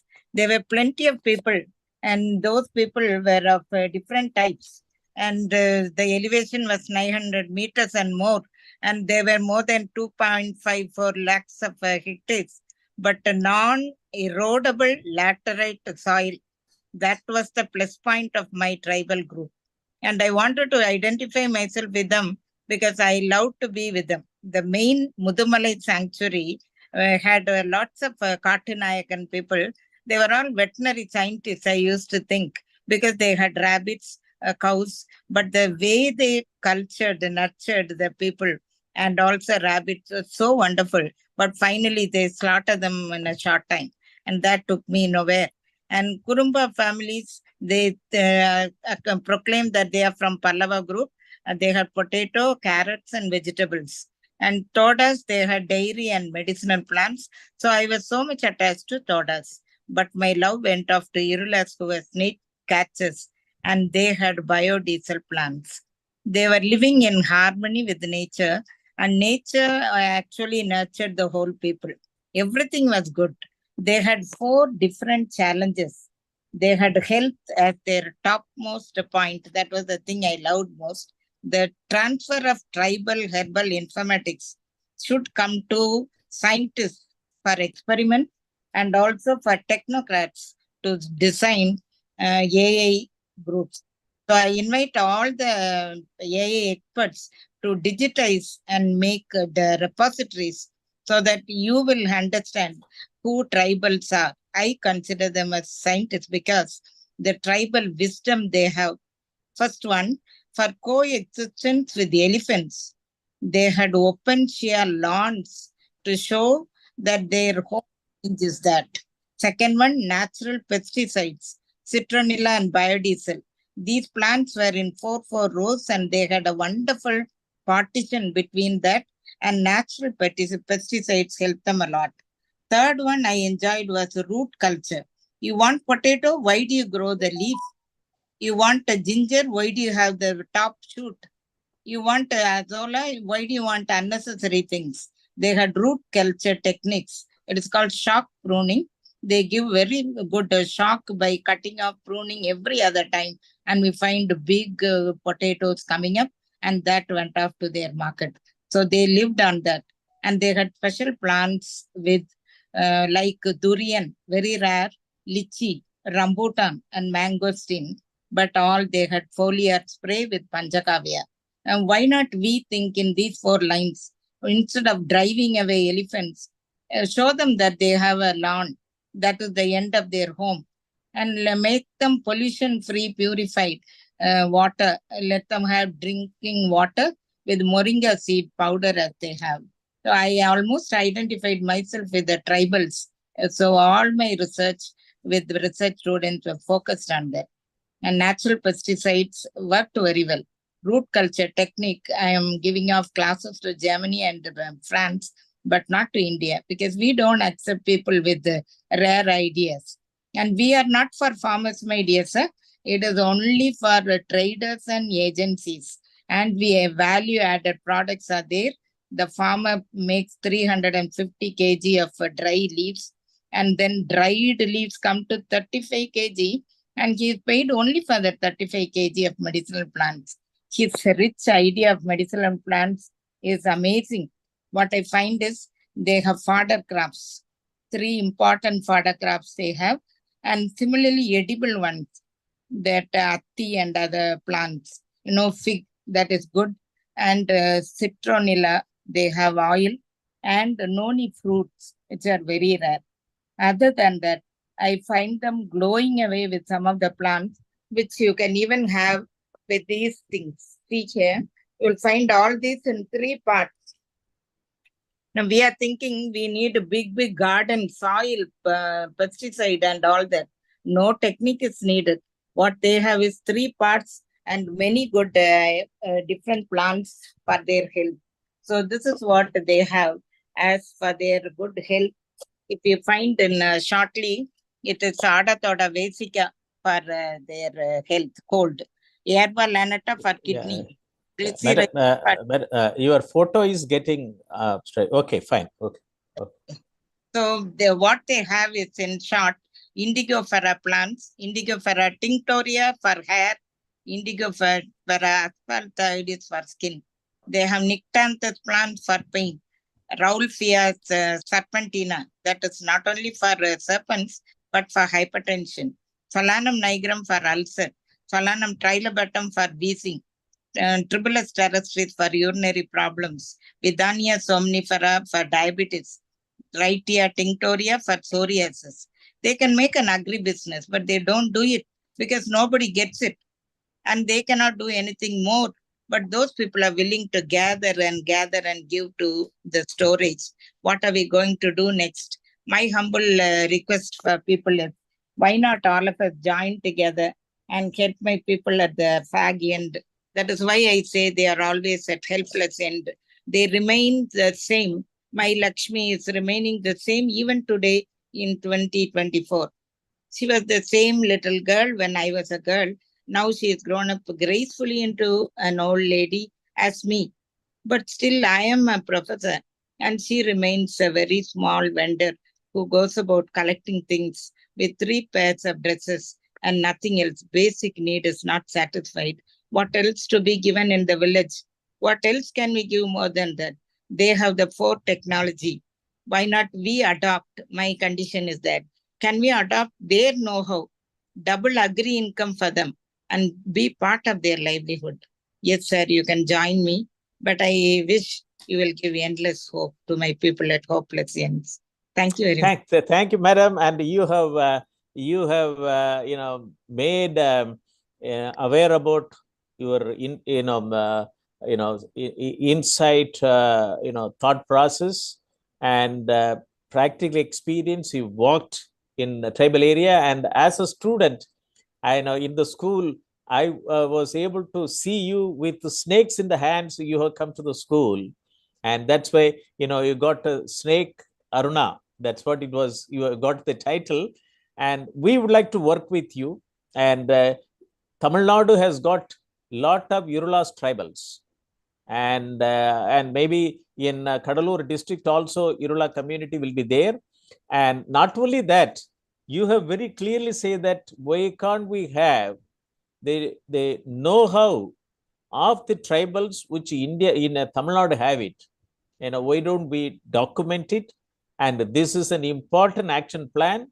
And kindly put your thought process in a today what we talked about it. It is also recorded, but you can put it your thought process in an action point mode, and this can get included in the proceedings. Thank you, madam, and I'm very happy. Let us also take a pilot project in Theni district and also that Nilgiri district. Thank you. Thank you very much for joining. And Dr. Jayaprakash, hello. Yes, sir. Yes, sir. Okay, and I'll introduce you that Dr. Jayaprakash, and tapioca is one of the main commodity in Cuddalore district. It's a white gold.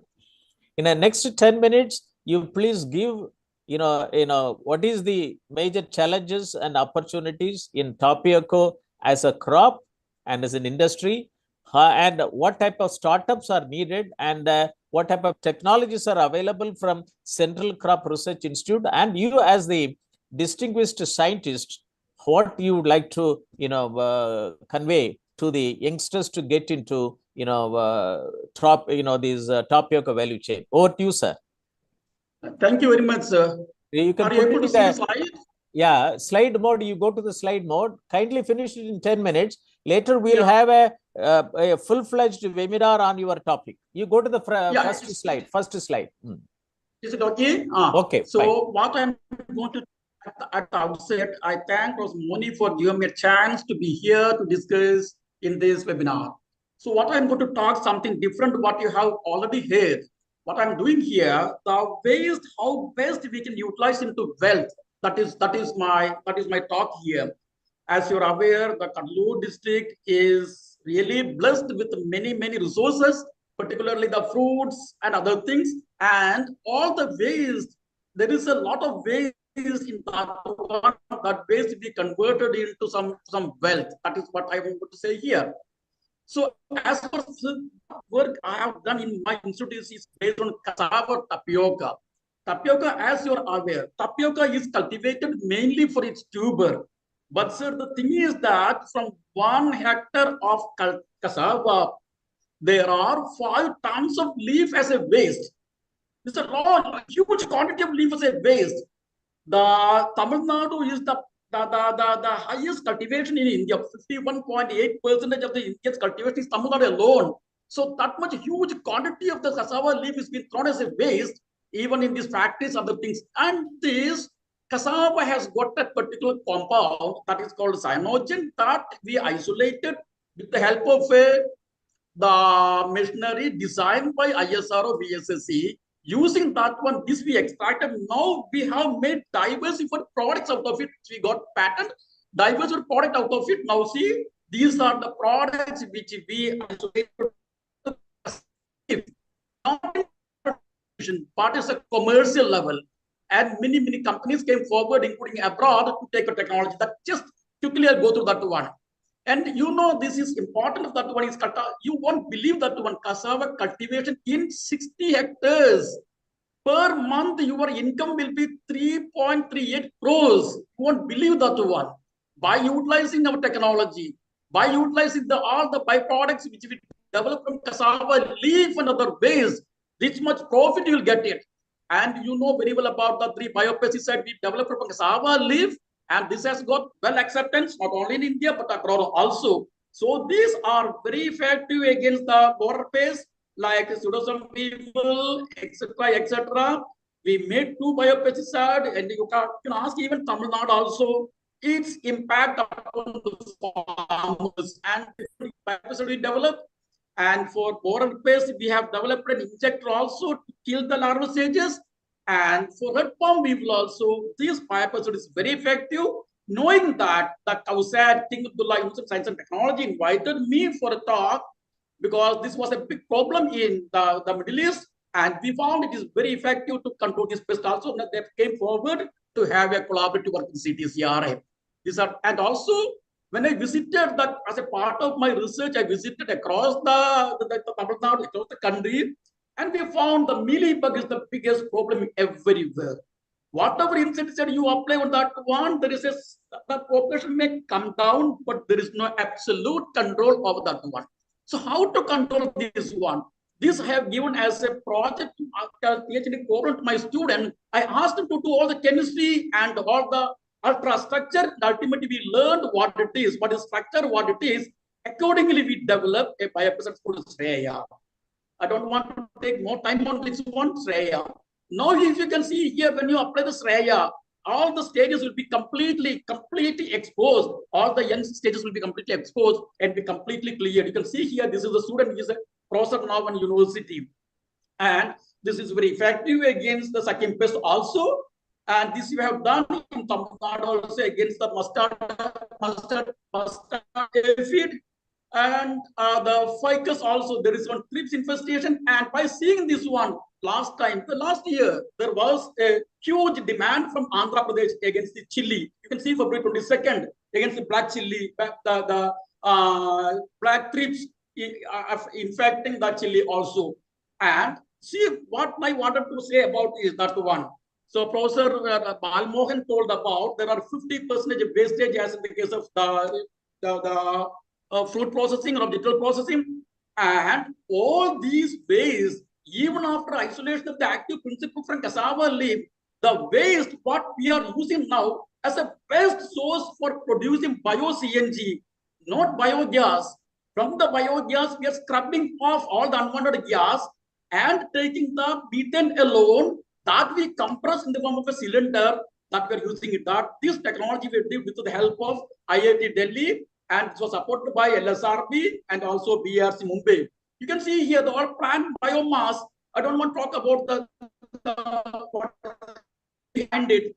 I was in IIT Delhi. From there, I learned how to convert this cellulosic compound into methane. Accordingly, we did it, and this was a big hit. And we found that it's the best cassava leaf after extraction. This bioactive principle, it's a best source to make bio-CNG, even biohydrogen also. So this is the technology what we have in our lab, and this is the gas. The cylinder now is containing nothing but the biogas, not biogas, bio-CNG or biomethane extracted from cassava leaf, compressed using as a cooking fuel now. You can see here is a scientist from New York. He approached us, he visited us, see this one, and we are demonstrating that the gas, how does it cook? You can see here, this is purely from cassava leaf, nothing else is there. Usually getting the biogas or bio-CNG from leaf is nearly impossible because conversion of hemicellulose and cellulose into this molecule is difficult. After extracting principle from the cassava leaf, the waste we could very easily convert it into the biogas, bio-CNG, etc., etc. You can see here how the flame is. This is what we're using now in our laboratory now. Okay, and also later we converted this into bioelectricity. Cassava leaf waste we convert to bioelectricity. You can see that all the laboratory, all the lines in my lab are now glowing from the bio-CNG or bioelectricity derived from cassava leaf. You can see here even the toughest missioners by using this electricity produced from cassava leaf. This is what we have done it. And later we thought, why can't we utilize this one for making as a fuel as a transport fuel? There also we succeeded. You can see here. Yeah, you can see here the same gas we compress in the form of a bio-CNG that we are using as a fuel for the motor vehicle. There are umpteen other scopes for the cassava leaf, and cassava leaf is not only available in India, but all the 159, all the temperate countries, these are available. And realizing this one, there are many companies, even this is the foreign minister, he visited us, and there were a lot of the news in the newspapers. And even the famous engineering college in Kerala, they have brought out this one publication about us, cassava to coulombs. And after retirement from my CAR, now I am working as a faculty of the engineering college. And you can see here that in cassava production I told about 51% is from Tamilnadu alone in India. This one, and if you just I have given a table like this. And from the leaf, the waste leaf, you just utilize only 10% of the leaf for this purpose. Our technology, you can get this many lakhs of rupees per month. I like that one chart we have prepared. As you said, if you want, we can have a detailed discussion upon this one in a separate moment. And these are the 6 foreign companies approach us for our technology for the not only for this biogas and also the bioactive principle from. Just like that madam told, Aruna madam told, this has got a very good action to suppress the cancer cells. And the Hebrew University in Israel, they already approached ICAR for getting this technology. These are in nutshell about my talk. Thank you very much for giving me the chance. Thank you very much. Thank you, Dr. Jayaprakash. And I have been interacting with various ISID institutions. Many such technologies are there. It has to come to the farmers level. And my request will be that you can come out from the presentation mode. Dr. Jayaprakash, can you come out from the presentation mode? Yeah, yes, sure. Yeah, it is very important. I'll be very happy that to give a project proposal under the digital agriculture in Cuddalore on the cassava value chain. And based on the discussion we had today, and we'll have a detailed presentation. I will request you in the month of July for a national webinar on tobacco value, cassava value chain. And we will also take to, 33 member countries of ARDO, African Asian Rural Development Organization. Our university and myself are working very closely with ARDO, for a technology transfer and so on and so forth. Thank you very much. Lot of ideas, lot of technology, and Sir, for your kind information, this is a commercial level. The technology has been taken by an Australian company, and the factory is coming up now, Trichy. Okay. And a technology goes to Australia and comes for a factory in Trichy. Yes, like that. What to do? This is our fate. This is. I'm very happy that as a farmer technocrat, that as wanted to bring in technology for rural area, I'm initiated this discussion. The credit goes to Professor Shiv Kuppusamy, Mr. Moisen, and Dr. C.K. Ashok Kumarji to bring it such benefits to Cuddalore district to start with. Thank you very much, Dr. Prakash. I will be contacting you, but kindly prepare a project proposal for Topiaco to be initiated because last time our Honorable Finance Minister said it, Topiaco wild gold, a cluster of sure, and we'll take benefit of that. And Cuddalore district, Kanyakumari district, and Coimbatore, wherever the district Topiaco is there, let us make a regional project to start with Cuddalore. Thank you very much. Thank you. I'll call you. And now can I request Dr. Nitin Gupte, professor, to join. Dr. Nitin Gupte, it's just 1 minute. Yes, sir. Yeah.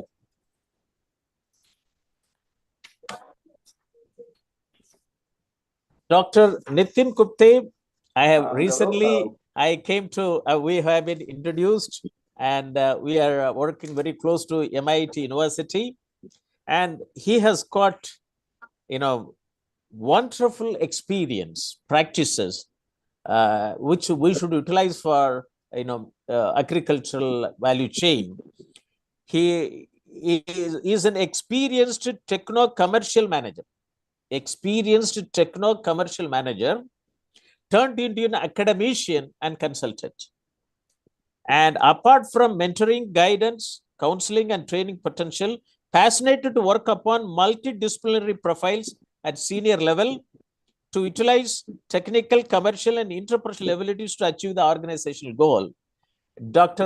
Nitin Gupte, next 10 minutes, you would like to, give your thought process, on bio-green energy revolution in India, what we should do in Cuddalore district. Over to you.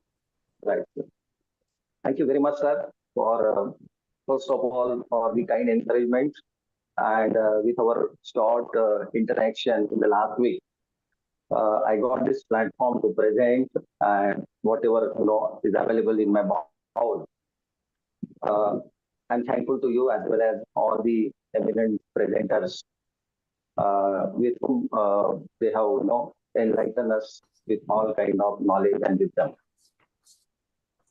As our previous presenter, sir, has rightly given the insights on compressed biogas and compressed natural gas, CNG, bio-CNG. I just would like to add a few more things. where our previous presenter sir had given the outcome as a CPG from the raw material used as a cassava leaves, which is also having medicinal value. Just to add to that, can we have next slide?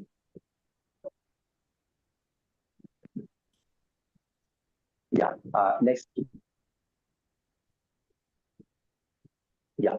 So here, on a broader perspective, within 10 minutes, I would like to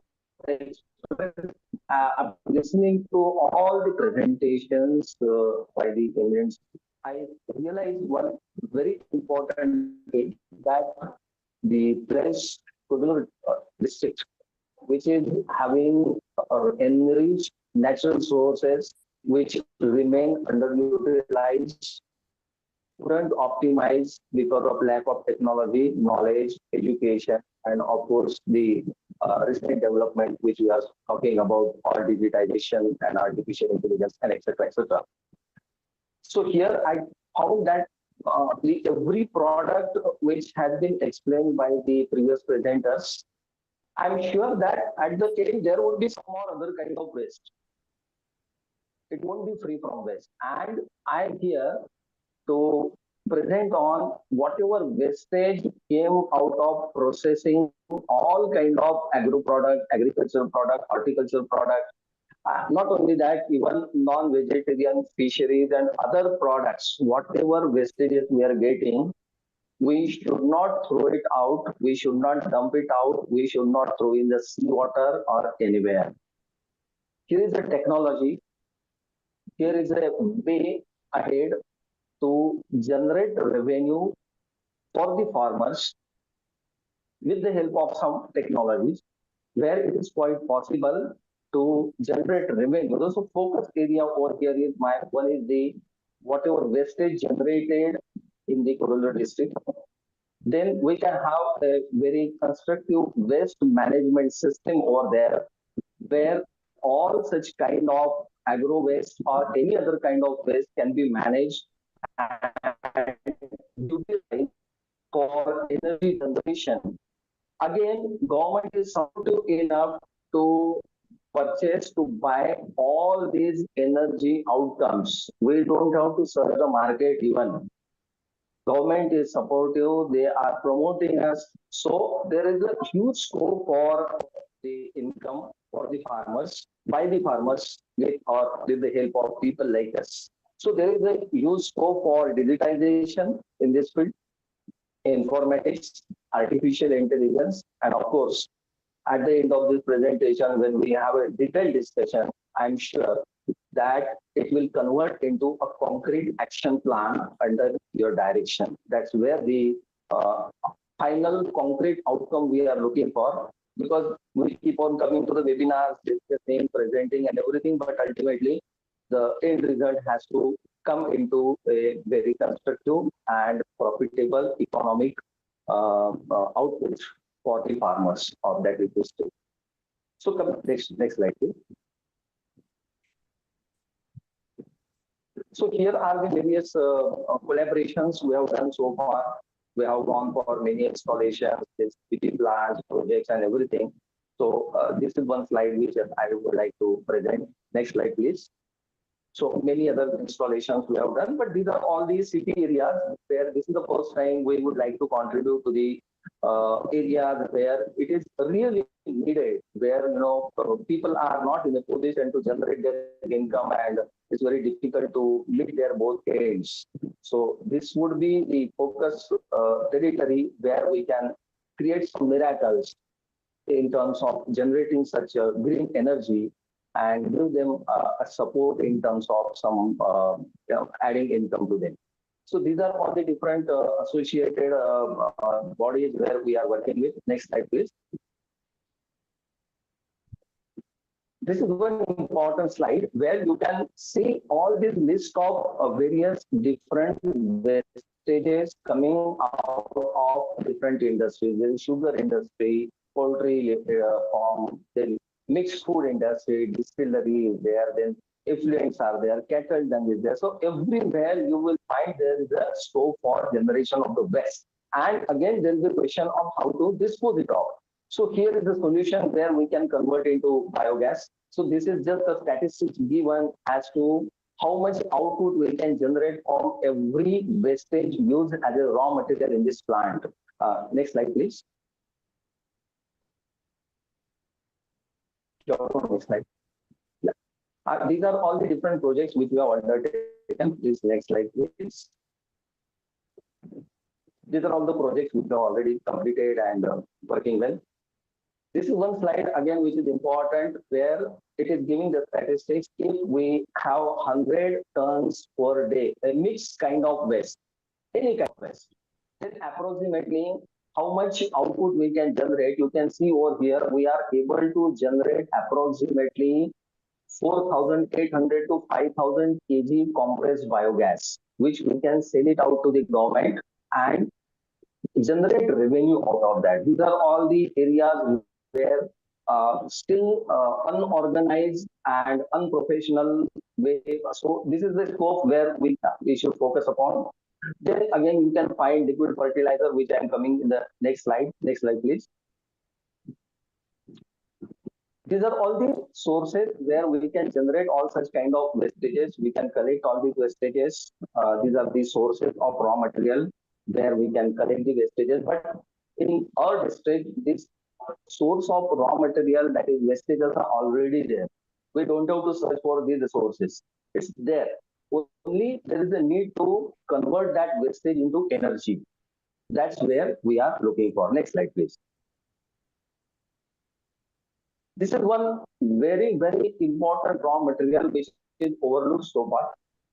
This is called as napier grass, which is used as a raw material. In India, it is used as a cattle feed, and it is totally overlooked. After having so much of experimentation and research in this on this raw material, we found that this raw material is having huge potential to generate compressed biogas. Apart from the raw materials which we have discussed in the previous slide, this is one raw material which has a huge potential. And at the same time, the Indian land is fertile enough to cultivate such kind of raw material, which is on one side, anyways, we are using as a fodder for cattle. At the same time, this can be used as a raw material for biogas generation. The statistics which is given how it is superior than even cultivation of the sugar cane. All these sugarcane fertilizer or sugarcane cultivators are now transforming and transferring to the cultivation of the napier grass in Maharashtra because of one obvious reason, that this is a cash crop. Comparatively, compared to the sugarcane, profitability is more, earning is comparatively better, efforts required are comparatively less, water required for cultivation is less. At the same time, the revenue generated is comparatively more. So this is the statistics which is given. It won't be possible to explain in 10 minutes. So I'm just giving this slide for the information. Next slide, please. This is one area where we have a lot of research and development, and we have proved that yes, this is a crop. During our discussion with Dr. Moni sir, at one point of time, he mentioned about there is 30,000 hectares land which is totally unutilized or barren or some kind of all agricultural waste is lying over there. So we are looking for cultivation of such kind of crops over there, which can be used as a raw material for biogas generation plant. This is a small slide where we can understand as to how this biogas is getting generated. So on first time, you will find it is a biogas collection, which is at one place. Next, you will find it is put into a digester. It's a bigger in size and based on the capacity of the plant we would like to install. After getting this raw gas from the digester, it's going to the purification plant where the purification happens, removal of all these impurities from the gas, which is called as compressed biogas. And then it is going to the compressor because the density of this gas is very, very less. It has to compress, and that's why it is compressed biogas. And after compression, it can be transferred to the desired destination through arrangement of the cylinders, a typical arrangement of the cylinder, which I'm coming to the next slide, and that can be commercially sold either to the government or to the private agencies which is a cash product, which is a cash cow. Next slide, please. These are all the traditional digesters which we have seen. Earlier, you might have seen it, which are traditionally installed in almost all the plants in India. Next slide, please. But now we are coming with, as our previous speaker, sir, has also given insight on that. Next slide, please. So instead of these traditional digesters, now we are coming out with a new technology, which is a European technology, where the n number of problems coming out of the digestion process in the digestion, the repair and maintenance problems are totally wiped out.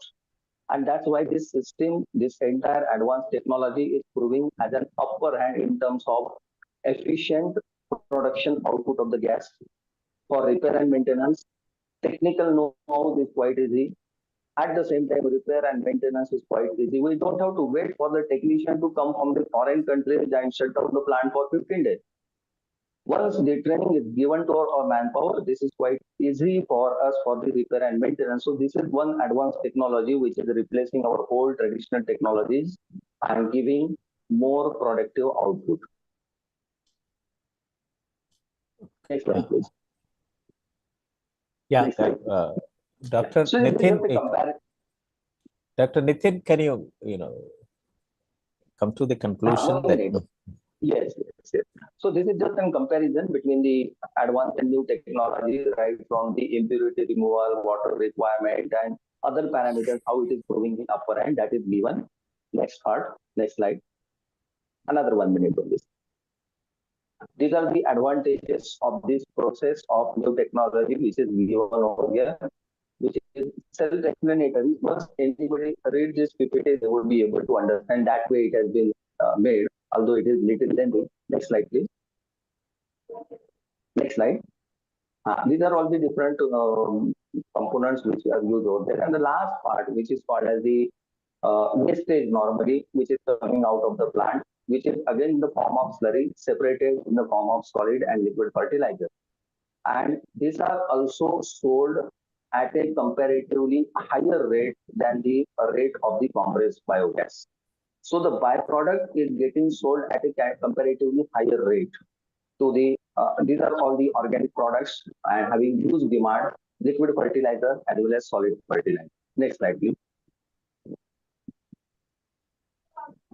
These are all the different processing where all these fertilizers, liquid and solid fertilizers can be enriched, and that can be enriched to a level of export.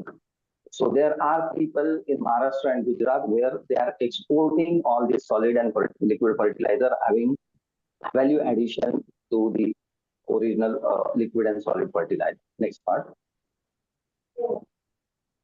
These are all. This is the process which is mentioned over there for value addition of the solid fertilizer to form into granule form. Next part. Next slide, please. This is the comparison which is given, and this is the government support which we are getting, where we are able to establish and generate income for the farmers, which is within the scope. So I'm looking forward to the next meeting where we will be able to discuss on all these things, and we will be able to generate revenue by establishing the plant in that area where the resources are available. Only there is a need to optimally use all these resources, raw material and many other systems are intact. Finance funding is also there. So there is a need to work upon this and generate the income for the farmers. Thank you very much. Thank you, sir. Yeah, waste is not waste until we waste it. You know, it's a very nice statement you put it. I think Dr. Kavide Ganeshan is an environmentalist, and you made him to bring smile out of his face. It's very nice that Dr. Gupta, Nitin Gupta, I think you prepare an approach paper for take it up by the Cuddalore project group, our digital agriculture group, to take it up, and also have a discussion with Mr. Moisen and Dr. Ashok Marji and Dr. Professor Shiv Kupusamy. And it is very nice that I'm very happy that people like you are able to join and deliberate with respect to what can be done. The same thing can be replicated. Agriculture waste is $20 billion worth every year, and $19 billion worth of post-harvest loss. This is $39 billion of waste. We are generating waste from the agriculture field in India.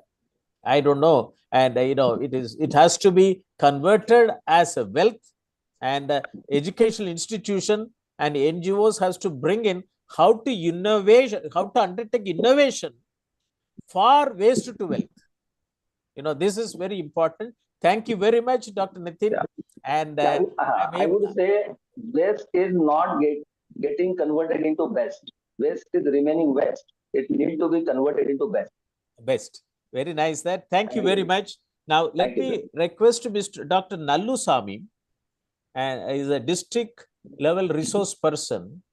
Dr. Nallusamy. Hello? Yes, sir. Yeah. Mr. Gaurav, can you put his PowerPoint? Dr. Nallusamy is a district resource person, and he is operationalizing Prime Minister's scheme on formalization of micro enterprises, and he's going to talk very briefly. But he is a real resource person for developing this value chain, how to create, how to empower small and marginal farmers and rural youth through value addition of rural agro food products. Over to you. He's going to use only 4 slides and he will talk in the next 10 minutes. Dr. Nallusamy. I thank you, our respectable Moni sir, for giving the opportunity to me and taking Cuddalore as one of the nodal project. I would like to all the faculties up to this are best given advice how to farming agriculture in a best manner and digitalize. Now I am focusing after harvesting the product is going to merchant without any value addition. In the meantime, every product is to be value added. Mr. Shanmugha, Dr. Shanmugha, can we mute the other system? Echo is there. Every agricultural produce, before going to merchant, should be cleaned and graded and value addition itself, and that store go to the digital market. For that purpose, kindly mute the other system. Other system. There are 2 systems you connected. Other. Echo is coming. Okay, sir.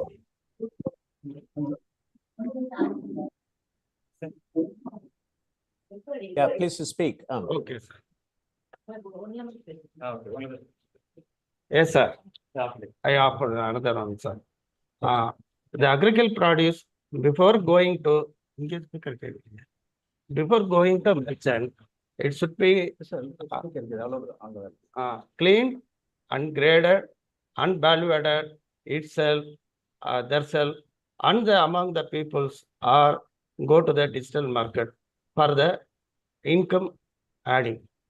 This one will give the best survival to the agriculture. And another I want to say one thing is agriculture farming is a older version. Now I took that word, digital Indian agriculture industry. I request the Moni sir, please take his as a agenda how you done the NIC in all India level, district level, before going to Digital India, to form the district national informatics center. That's why every district has a Indian digital agriculture industry. When the produce goes to the industry, there will the farmer get the more profit. It is a fact because we can't reduce the input cost. Labor cost also increased. So every farmer has to get the income. They have to value add the product. In value addition, there is lot of scopes and in digital marketing. For value addition purpose, they have to finance. For that, Government of India is having Gaurav, can you go to the next slide? Government of India. Gaurav? Government of India has a noble scheme, PMFME, that is Pradhan Mantri Formalization of Microenterprise. The scheme's object is to formalize the unorganized sector food product into formalization.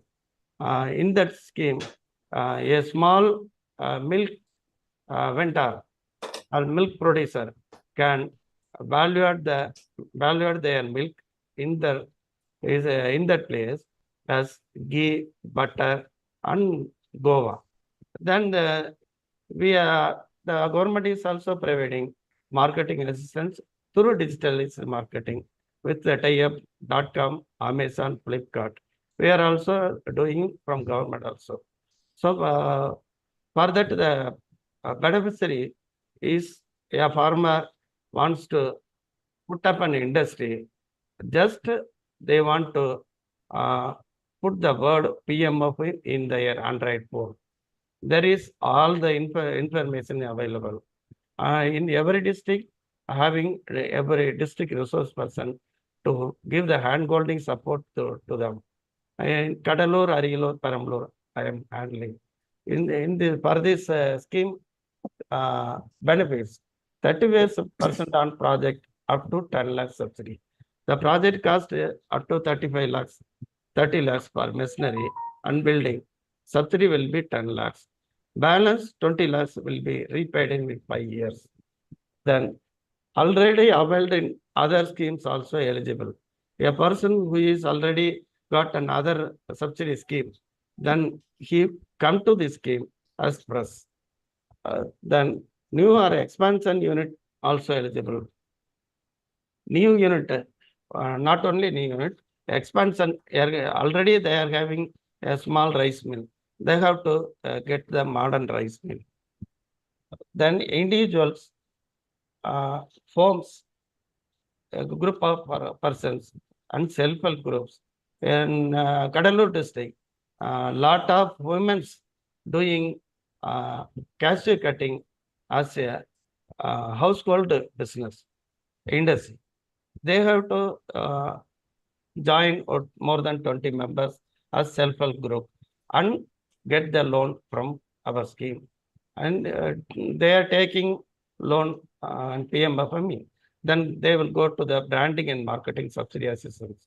In branding and marketing, government is giving 50% concession. That is in the portion of for branding and marketing, it contains 3 years packing materials, transportation cost, advertisement cost, and storage cost.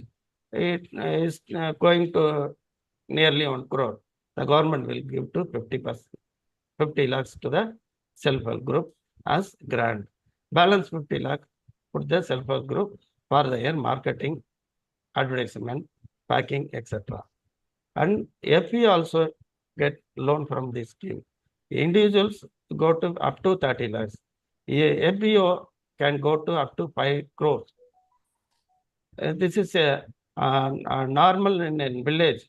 More than 500 farmers joined and they get the loan up to 5 crores for a value addition in macro level. Like dal industry, Parambriya rice and cashew units are eligible for this district. Then next slide. Next slide. What are the industries eligible is just for example, millet value addition, cashew product, jackfruit product, fish and meat product, fruit-based product, flour mill, rice mill, oil mill, dal mill, milk product, vegetable value additions, sugarcane products, bakery unit, ready to eat item, any other food item is value added to be coming under PMFME scheme. They have to apply for just in website or to my WhatsApp number. Gaurav, next one. If they want to any clarification, just send to a message for my number 98420-11079 or cuddalore@gmail.com. Thanks for some Moniji, sir. Any other clarifications? Thank you very much. Thank you very much. And it is very important that, this presentation which you brought it. I don't know why unemployment should exist in Cuddalore. Dr. Shanmugam, there are many such schemes that formalization of micro enterprises. If you have identified so many areas, and it gives me that myself, Mr. Moisen, Dr. Kavide Ganeshan, Professor Shiva Kuppusamy, and Dr. Shika Ashokmarji, we should join together along with you to go on a mission mode to generate employment opportunity among youths in Cuddalore through this PMI, Prime Minister's formalization for micro enterprises. And thank you very much for in your brief presentation bring out this important one. But we would like to have an approach paper based on this your experience. This is very important. Thank you very much, Dr. Nallusamy, for joining. And this one we have to promote in all the districts. It's very important. Let us start from Cuddalore, and I will be very happy about it. Lot of things are available, but it is not reaching to the common people. This is very a challenge for us, but it's also a priority. Thank you very much. Please stay with us. Can I request CA Haridat Sharma, Haridat Verma, Dr. Haridat Verma? Hello, Dr. Haridat Verma, can you join? Hello. Okay, Mr. Gauri Shankar, before Mr. Haridat Verma, then let me invite Mr. P.N. Subramanian. Mr. P.N. Subramanian, just 1 minute, Gauri, that, let us, I missed the order, that one. Yes, Professor. Yes. Come, put your video on. I invite Thiru P.N. Subramanian, Managing Trustee, Center for Social Initiative and Management, Chennai, and Director of Indian Vetiver Foundation, Chennai. Dr. C.K. Ashokmarji also is talked about the vetiver, and vetiver cultivation has to be promoted in all villages, and vetiver comes from the vetiver itself is a Tamil word. Throughout the world, it's being used with the same name. And, we are also taking up it in small tribal farming. And Mr. Thiru P.N. Subramanian, kindly in another 10 minutes, on the importance of vetiver cultivation in Tamil Nadu, with respect to soil conservation and water conservation and many other value-added products. Over to you, sir. Thank you, Professor Moni. Thanks for organizing this kind of an event, which is very useful. I see that there are real doyens and very experienced people who've been talking before me. I hope I am not taking cold to Newcastle.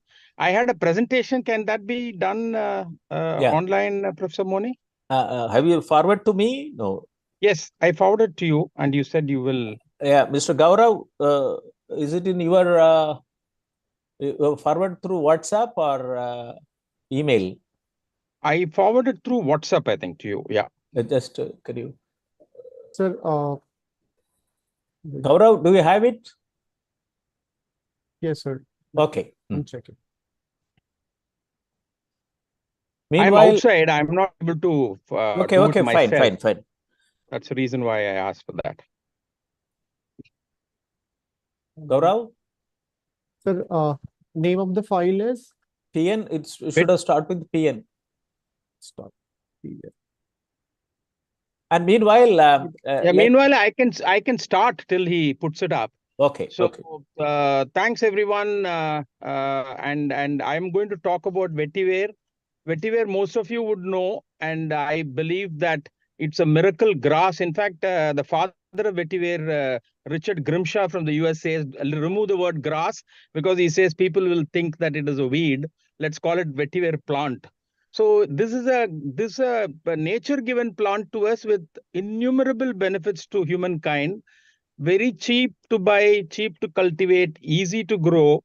But I think many of us have lost it in the last few years, thanks to the Thailand king, who sort of put money, energy, and all that, and then brought it up. And 120 countries in the world use it. They all use the Tamil name Vetiver for that. So that's a brief introduction about Vetiver. And then if you see, I don't know whether he is able to put up. He'll be slide. putting it up. He'll putting it up now. So in the Vetiver, there are, he'll put up the slide. There's a graphic which we are showing, which is self-explanatory. The Vetiver grass goes almost 3 meters deep and almost 2 meters high.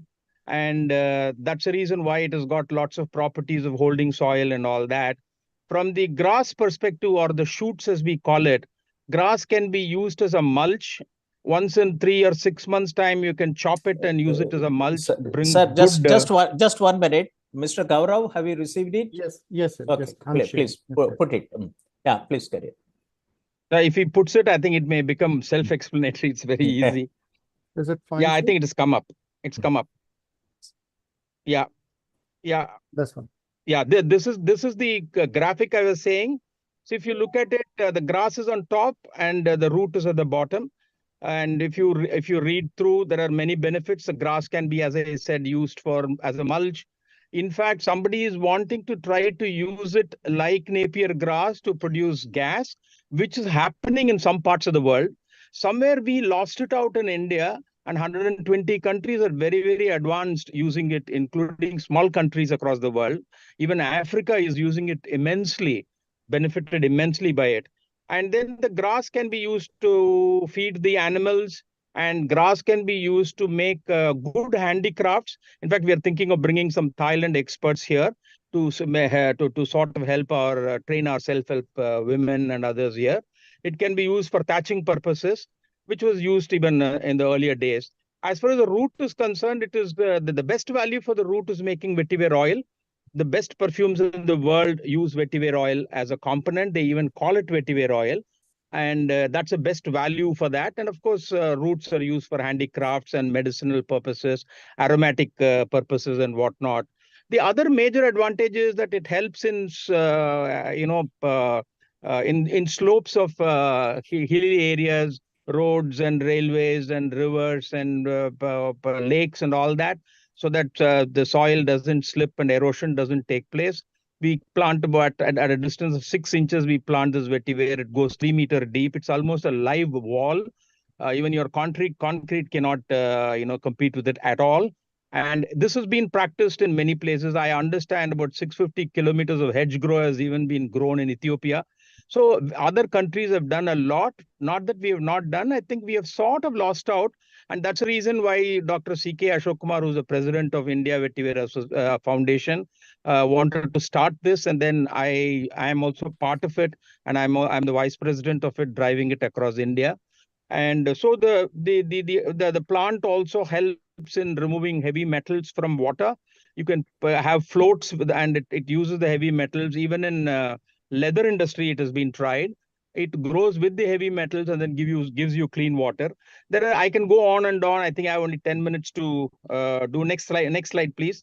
So this one, from the point of view of applications, there are 30 or 40 more applications which are there, and which can be this fine, which can be used. Which it can be used for all that. See, it enhances water distribution across a field, create soil pores to allow better moisture retention, increases soil carbon, provides mulch that can be turned into manure, recycles soil nutrients from the depths, and enhances resistance and tolerance to droughts, reduces topsoil runoff, which is a major problem these days. And I'm told that it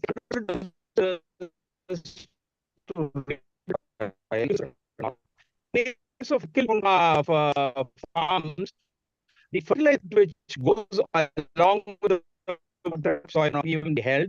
I am a proponent of natural farming. So I want to highlight this. Another good thing I've done is they put it all around the bund, and it's supposed to be most difficult to handle. By everywhere, leaves paddy, most of it drops dead. This has been proven in China. I think they for 100 hectares of land. I don't think you've done in India. Maybe in small pockets are doing, but it's not been tried yet. And then the hedge grows create a very good climate. Next slide, please.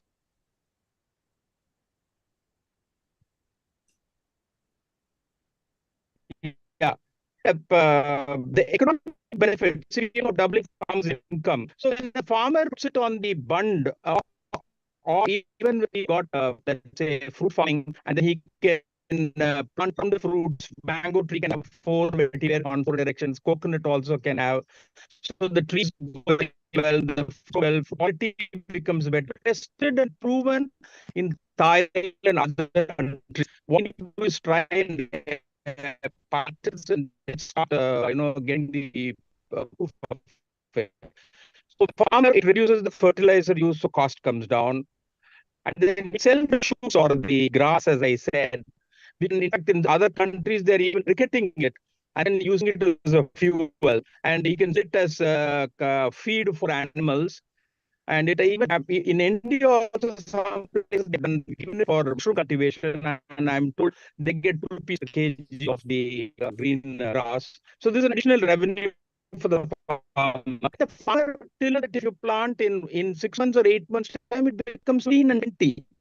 So we can pull out some of the tillers, sell the roots for a very good price, and sell it as it is for somebody to plant, or create a nursery and then sell anywhere between 200 rupees per plant. If you look at, if you Google and find. So enormous potential for farmer to make medicine out of it. And he himself produce handicrafts. He can probably take some root and putting it into water. It's very tasty, very for health. All that. You can even put it in coconut oil. Locally, you can sell. I'm sure any will buy because of various benefits. And of course, the carbon credit also is coming here. People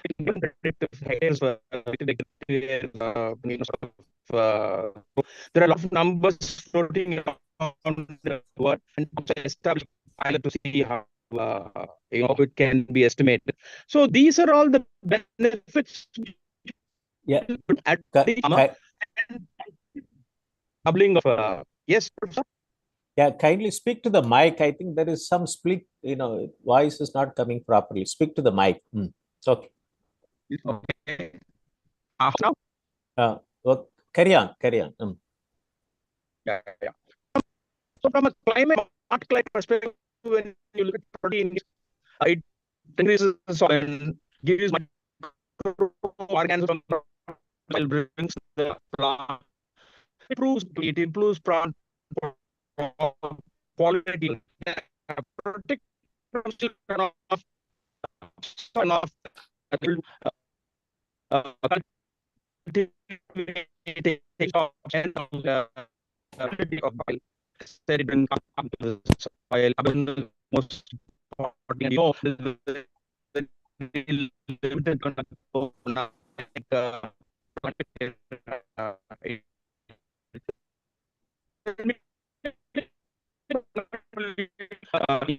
use of floats, which is called factorization.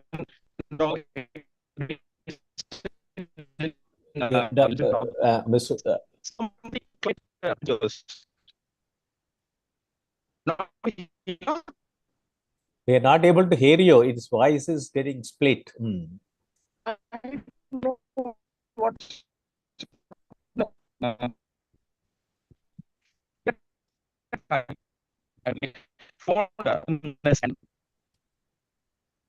No, we are not able to hear you, Thiru Subramanian.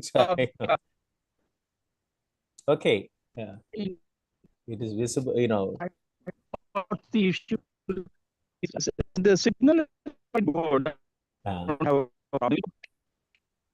Is it better now?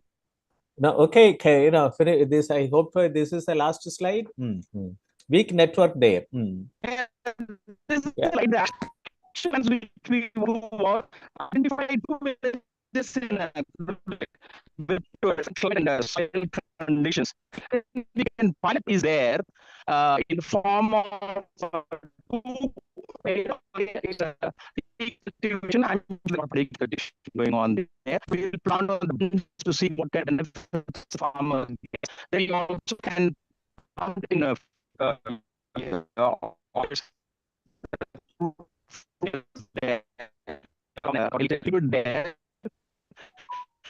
it is start. Yeah, it is. The screen is there, and can I request Dr. Shika Sukmarji, if he's online, he can speak, because there is a signal problem from Mr. Subramaniam side. Can you try now? I'm able to hear No, you can close the video. You can close the video and speak. You can close the video. Yes, sir. That would be an option. Yeah, close the video.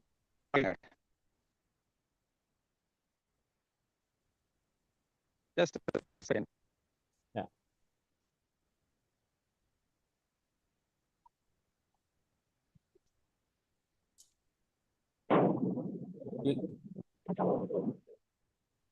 You can try, you can speak. Are you not able to close the video?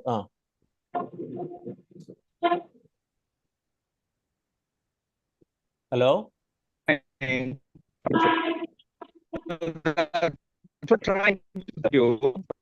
Okay. Okay, and is that next slide? That is. This is the last slide, sir. Okay. And it's very nice that, and I think he has given a very good action plan.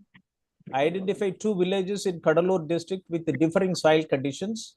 In about 3 acres of land, create vetiver plantation on the bund for paddy fields. Plant vetiver around fruit plants, coconuts, vegetables in a fruit forest. Plant in the slopes of lakes, and many other action points which he has come out with that. And we will take it up. Vetiver, cultivation, a value chain is a very important component in Tamil Nadu and throughout India. And we are also trying to promote or include as a component in smart tribal farming project, which we have taken it up in districts like Namakkal in Kollimalai and Coimbatore tribal areas, and Javadu Hills, Kanyakumari district, Kani tribes, and in a very big manner in Cuddalore district. And I will request Mr. P. N. Subramaniam sir to stay back, and when the signal comes up, you will be able to say in the concluding remark. Thank you very much. Mr. Haridat Verma, you are online now. Yes, Mr. Haridat Verma. I'm there. Okay. Hope before your next meeting starts, you Dr. take next. Manuel is online, sir. Okay. It's me. Okay, and Dr. Haridat Verma, just 1 minute. Haridat Verma, can you, in another 10 minutes, can you, put your action point? I can complete. I can present myself immediately, sir, and Okay, I can share my screen. Please. Okay, sir.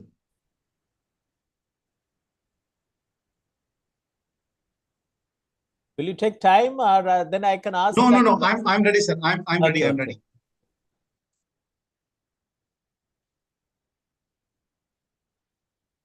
Sir. Yeah, your voice is not coming. Sir, maybe Hello? you can start your video as well. Hello? Sir, are you able to see my screen? No. And your video also is not coming out. Okay, it's coming now.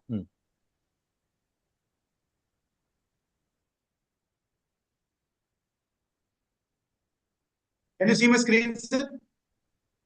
Project Dairy Tech. Screen is visible, sir. But but only that folder is visible, but not the slide. Okay, 1 second, sir. Give me just a minute. Okay, then you please carry on. Now let me ask Dr. Madivel to speak another 10 minutes. Dr. Haridat. And download it. And Mr. Gaurav, it is with you. Okay, it has come. Okay, carry on. Mr. Haridat. Yeah, sir. Okay. Can Yeah, please carry on. Sir, I will skip some of the introduction about our organization. We are working on the dairy technology. And sir, the point I want to carry home is today we have a wonderful technology stack, India stack available.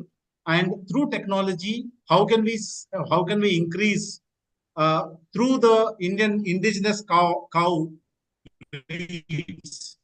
How can we have initiatives in the rural areas, and how can we help farmers to earn more income? This is my subject that I'm going to talk, sir. Now, point number one, I want to convince the forum is that cattle is the one which grows in geometric progression. The return cattle gives no other investment can give. I mean, in my slide here, it is illustrating in 8 years, one cow becomes basically almost 10 productive cows. I mean, no debt or equity gives this kind of a return. And second, sir, today we have technology where we can take a healthy, normal cow, which is plenty of them available, a lot of them are abundant, and we can inseminate with the surrogate mechanism we can use, and we can have gir calves born out of such basically cows. Now, just imagine, sir, without the breed improvement itself, the return on investment is 23.5%. A normal cow which can be purchased for 30,000 rupees. If it is inseminated with gir cow breed, and if you can pull out a calf which is worth anywhere between 60,000 to 80,000 rupees, the return on investment can be 80 to 90%, which will be growing geometrically. This is all pure financial engineering that is needed in the rural areas where we help farmers to multiply the income. Now, how do we create the initial capital? Initial capital can be created by way of an FPO or an animal mutual fund where even wealthy individuals can invest, and the pool can be created, in which case farmer need not even buy a cow. He can lease a cow and he can do his business.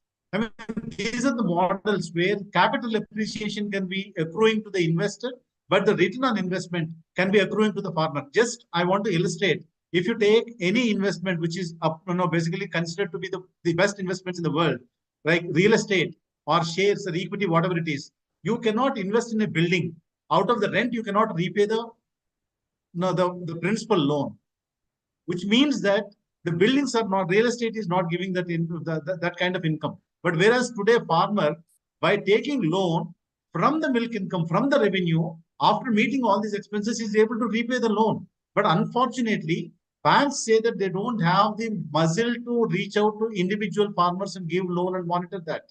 I mean, these are the traditional thoughts that we need to completely get out and get into a new models, financial engineering models, where I, as an HNI, would invest and I leave off the basically income to the farmer. My capital is appreciating. My revenue income is going to the farmer. I mean, in this model, you can come out with multiple models of government versus private public sector, HNI versus rural farmers. I mean, this is one model I want to put it in place, sir. Second model I want to put it in place is, if you look at, compare each of the states, the dairy is not developing where the extension services are poor.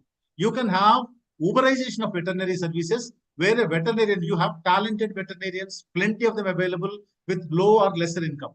Now, if you can create a pool of 2,000 animals where the veterinarian creates his own practice, we have a proven model which says that he can earn on his own 60 to 70,000 rupees per month, which is a wonderful opportunity for veterinarians to create their own practice. Point number 3 is digitization of silage. Today, the silage is speaking so much that if you create a local market, the farmer instead of incurring agriculture risks, let it be with maize or any other agriculture produce, the silage is giving them much better income. Maybe the same group of farmers, if they can also get into silage, which is immediately consumed in the local market by the cattle, it's an awesome income for the same group of people. And the fourth one is basically the FPO or Goshala platform. Today, we are importing fertilizer with 1.7 lakh crores. And we are taking the fertilizer, which is leading to a lot of trouble. And by dung-driven models which are coming, the dung value is shooting up. If we can put that, basically dung again back into, I think my predecessor has spoken about it. I mean, this is a golden opportunity. Why should India spend 1.7 lakh crore in importing this thing? And again, this can recirculate, and this will completely increase the income of the farmers. Fourth one, sir. And also I want to talk about this one. Goshalas, connecting Goshalas with the formal dairy units. When the economic life of the animal is over, just pass on the animal value to the basically forest edges where the tribals are there. Tribals are known to have poor protein value for their children, and the cattle that has gone into their hands can go into the forest for grazing. The cost of basically animal is very least. They get the protein value. They also get little dairy income. And in case, if at all, if it is killed by a tiger or anything, basically, yeah, it is basically you are recirculating the ecosystem.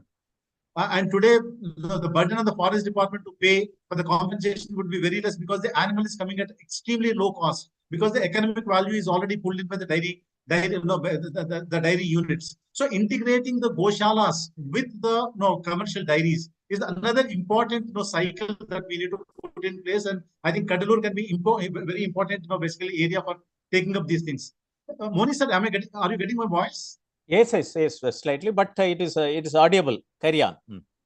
Yeah. Then, sir, tomorrow, if you can convert these Goshalas or these FPOs, which are veterinarian run, which is like mutual fund. So nobody owns the animal; it is invested by somebody. Few investors are there. It is run by a veterinarian with a small pool of people, but the dividends are distributed to the farmers. So the disguised unemployment, whatever is there, it can completely go away. And it can be an awesome investment in the hands of the rural women who will keep continuously getting dividend. So these are all the basically new pure financial engineering, breed growth, and local supply chains driven by technology, completely driven by tech platform, where the money settlement is also automatically done by basically the settlement platform of the technology engine. And sir, another important element is the equipment that people are manufacturing for fat SNF. Unfortunately, a lot of investment is going. If it is a leased model invested by banks, it's a huge win-win for the manufacturing equipment company, for the bank, as well as for the end user who is running the BMC unit or whatever it is. This financial engineering combination of basically the cow management, breed development, surrogate, silage, and the BMC units together linked to the formal dairy industry can enormously improve the farmer income as well as create the base dung, bulk of dung, basically to reduce the chemical fertilizer, which is directly going to improve the health of the urban people. So these are the models, basically that can completely help us to bring down our export dependency, cost of chemical import, and push up the basically the rural incomes of the farmers. So these are all through technology and financial engineering. So these are the four important elements I wanted to put it in front of District of Administration of Cuddalore for taking the next level initiatives.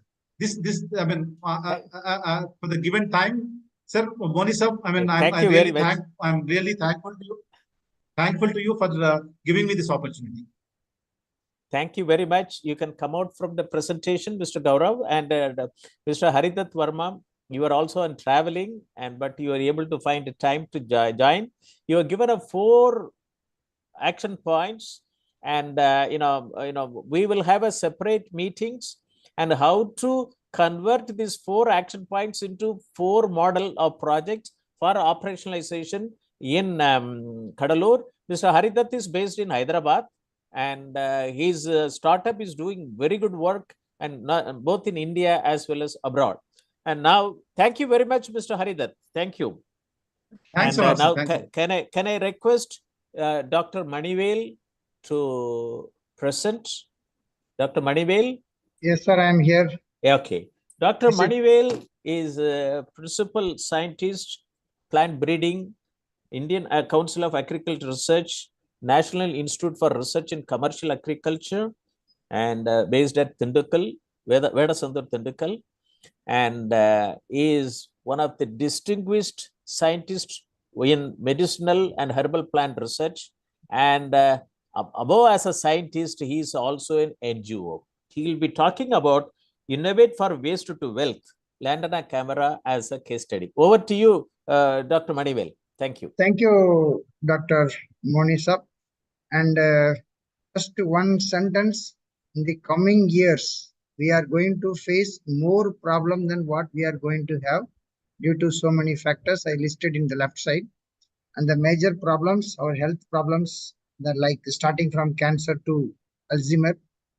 And the solution has to come from the traditional system of medicines apart from modern medicines. So this shows the single slides. There is a huge opportunity and potentiality for commercial exploitation of these medicinal plants in the world market, as India is having a unique climatic requirements and conditions for most of the herbals that is being exported. Not only that, our total health systems, the major problems like hypertension, diabetes, cancer, dengue, immunomodulations, malaria, women health care, and Parkinson disease and laxative. So these are the major things. Even now, even thousands of years, the medicinal plants are playing a vital role, not only in export and also to take care of local requirements. In these conditions, the one of the plant, also a medicinal plant, it's a waste. It is being considered as a weed crop, the Lantana camera, and that is going to open a new era in the coming years from waste to benefit. You can tell in Tamil name also for Lantana camera for the benefits of other participants. Unnichedi. It's yeah, this is called Mullichedi, yes. Well, so, Unnichedi. So this crop is distributed all over the world. The red color marked in the world is being distributed. So more than 50 countries, this crop is available. The disadvantages, this crop is voracious weeder, sometimes leads to death of our livestock, sometimes it produces toxicity, and it is a threat to the biodiversity.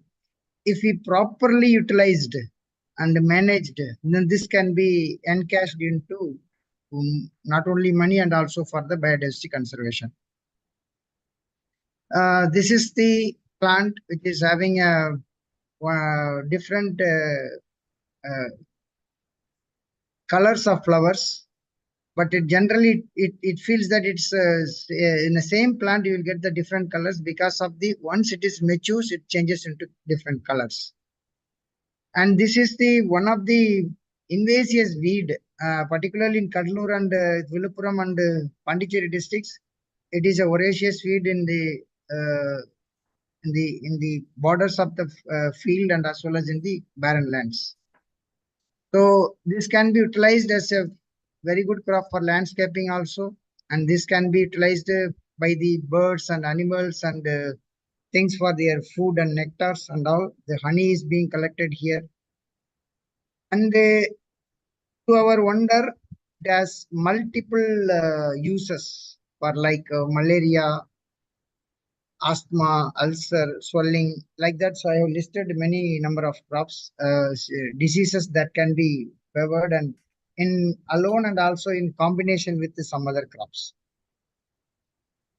So some of the health benefits also I have marked here.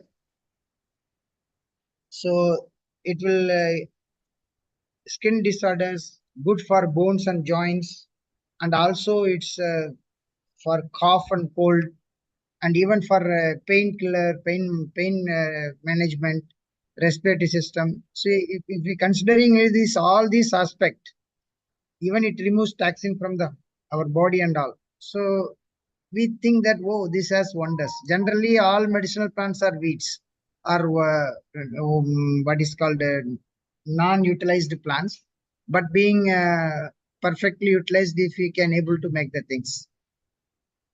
Aromatic also, this crop is being used. Essentially, this oil is being extracted and it is being exported, and also this, and particularly for skin irritation, leprosy, and all these things. The cost is around 250 rupees. This is changing. Sometimes it is increasing more than this also per kg. Apart from that, this is being used for making so many baskets. In Tamil, we call it as a kudai. Even the spanjaram for putting our birds and all. So these are the things. Even maids also being made this. So this is the beautification process. In many of the gardens, they are keeping as one of the beautiful flowering crop for us aesthetic value. What will be the future? And these are the things I have 2 minutes to complete. So good agriculture practices has to be developed for this. The chemical content, whatever I said, so many diseases, these are some of the sporadic studies available this side and that side. That has to be detailed studied. That is an organic chemistry point of view. Then pharmacological studies has to be studied and completed for obtaining the valuable authentic data for whatever we are claiming on that. And also we have to authenticate the data for each claim. And also supply chain, demand and supply. Because if we present day, we think there is a lot of plants available in Dharmaburi and even Cuddalore district, everything. Once we start harvesting for our extraction and other things, then definitely we'll be finding scarcity of plants. So there is a demand and supply chain has to be made, and how much the demand is for the world is needed, how much we can cultivate from this particular district or this region. And additionally, we have to think about the value addition. What are the values we can get out of from this, and that can be replaced. And of course, marketing is essentially important to get the benefit of the not only the farmers and also the consumers. So then we have to think of what is the alternatives. Can we go for insecticides so that we can convert it into organic farming and chemical-less things like that. So this is what I want to say, and it's a very long way to go. Thank you very much for giving an opportunity to this. This is my mobile number. If anything is to be queried, just call me at morning 6 to evening 6. Thank you very much. Thank you very much, Dr. Manivel. And it is a very important weed, and which is plenty available. And this can generate lot of opportunity for self-help group. This is what the Indian Overseas Bank lead bank manager in Virudhunagar said it. Sir, kindly you bring in cottage industry on the Lantana camera. And another one topic, next Mr. Gauri Shankar will speak. And it is very important weeds which are available, and we can generate both medicinal and many furnitures. Even the Lantana camera, the stem strength is more than teak wood strength. And then these leaves and flowers, you know, it's got its own opportunities. I'm very happy that Dr. Mani, I conducted a webinar, you know, last year under this one, you know, it is available there, but we will be in a position to, you know, bring this Lantana camera as a value chain in to start with Cuddalore and then throughout Tamil Nadu, which can generate, and many lead banks will come and self-help group can get benefit out of it. Thank you, Dr. Manivel, for taking your time. Thank you, Dr. Moni, and thanks to all the participants. But Dr. Manivel is functioning from ICR Institute, Meda Santur Tindukal, and he'll be closely associated with this project. Now, let me welcome Mr. Gauri Shankar and his wife, Madam Ellen, they are founders and CEO of FebArc, Kottakuppam, Viluppuram, Tamil Nadu. And he will talk about Calotropis revolution. In Tamil, it is called Erkalai, and in Hindi, it is Arc. and it is available in plenty throughout India. And he is going to talk on Calotropis revolution, a case study on milky weeds from chemical farming to natural farming and vegan wool and natural dyes. Over to Mr. Gauri Shankar. Hi, sir. Good afternoon, sir. Thank you for the Yeah, opportunity. you go to the first for slide, us to.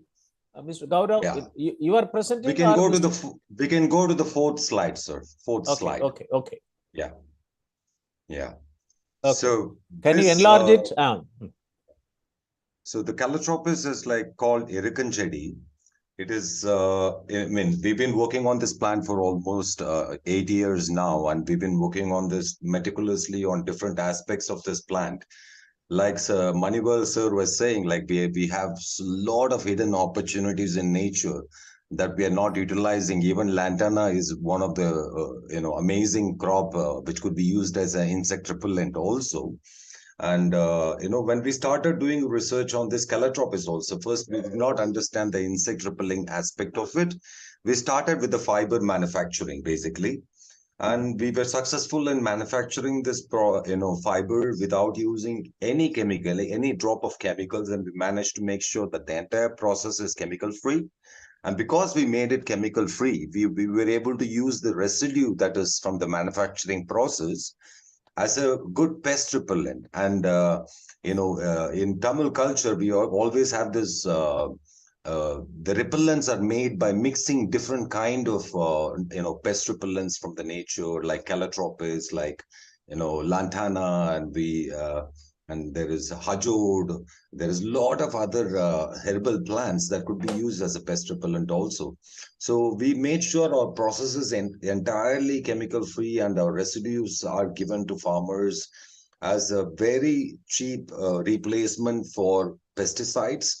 And so far, we managed to replace about 120 metric tons of pesticides from the market. We all these farmers, nearly 3,500 farmers, are using our pest repellent Arca, which is sold to them at a much cheaper price compared to for example, if a farmer is using chemical pesticides in paddy field, it would cost him about like 1,000 to 1,500 rupees per acre. So with our product, we managed to reduce that cost to like 60 to 70 rupees per acre. So this has made a lot of difference. Like it is one of the very important plant which was used in olden days in agriculture. Before even planting the rice cultivation, they will cut this plant, put it, soak the plant in the field for like 10 days to make sure all the Calotropis has gone into the land. And from there, the farmers were producing about like 40 to 45 bags of rice.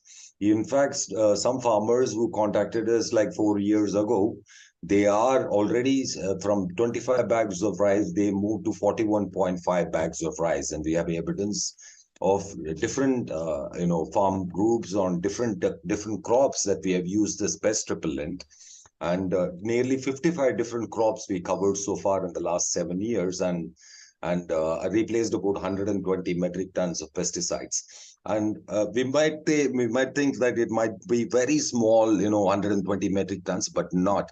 The entire Tamilnadu consumes about 1,850 metric tons of pesticides. So just with the help of this plant, we have replaced about 120 metric tons, which is about 3% of the entire consumption of Tamil Nadu pesticides. So which excited me a lot, like thinking of the possibility of the entire country adapting to this model. Because the one big advantage about this plant is it's a perennial plant. Every time you cut, it grows back. And you don't need water, you don't need fence, you don't need borewell, which is the biggest investment for small-time farmers. When you have 1 or 2 acres and you don't have water, you can't do much with it. So the bigger opportunity that this plant could provide is the cultivation of the unused barren lands that can be utilized in farming these kind of crops, because barren lands have never made money to their to the owners, to the farmers and everything. But now there is a bigger opportunity that this plant can make that happen, because comparative to all the other fiber yielding crops that we have, for example, comparison with the cotton, Cotton only has pod fibers, but this plant has pod fibers and also stem fibers. And we've been running this company for the past 7 years without stopping it, which means this crop does not have any season. So it can provide job opportunities all around the year. That is a bigger aspect that I will look into, because there is no other crops in the world that can provide 12 months of job for a region or any place. And the amazing part is, like, when we elaborate this, right now we are cultivating about like some 6 acres, and figuring out the way of controlling there is a very specific pest that attacks monarch butterflies, that attacks the Calotropis. So there are ways to control them naturally also. And so we are just now cultivating about 5 acres, and we are looking to elaborate this more all over India. We are looking to create about like 700 units that can actually create, the pesticide that is pest repellent that is required to replace the pesticide industry, because we are talking about like doubling the farmers' income, but by only reducing the input cost, we will be able to achieve that. Because the input cost right now for chemical fertilizers, like one of the spectators was mentioning about this 1,75,000 crores.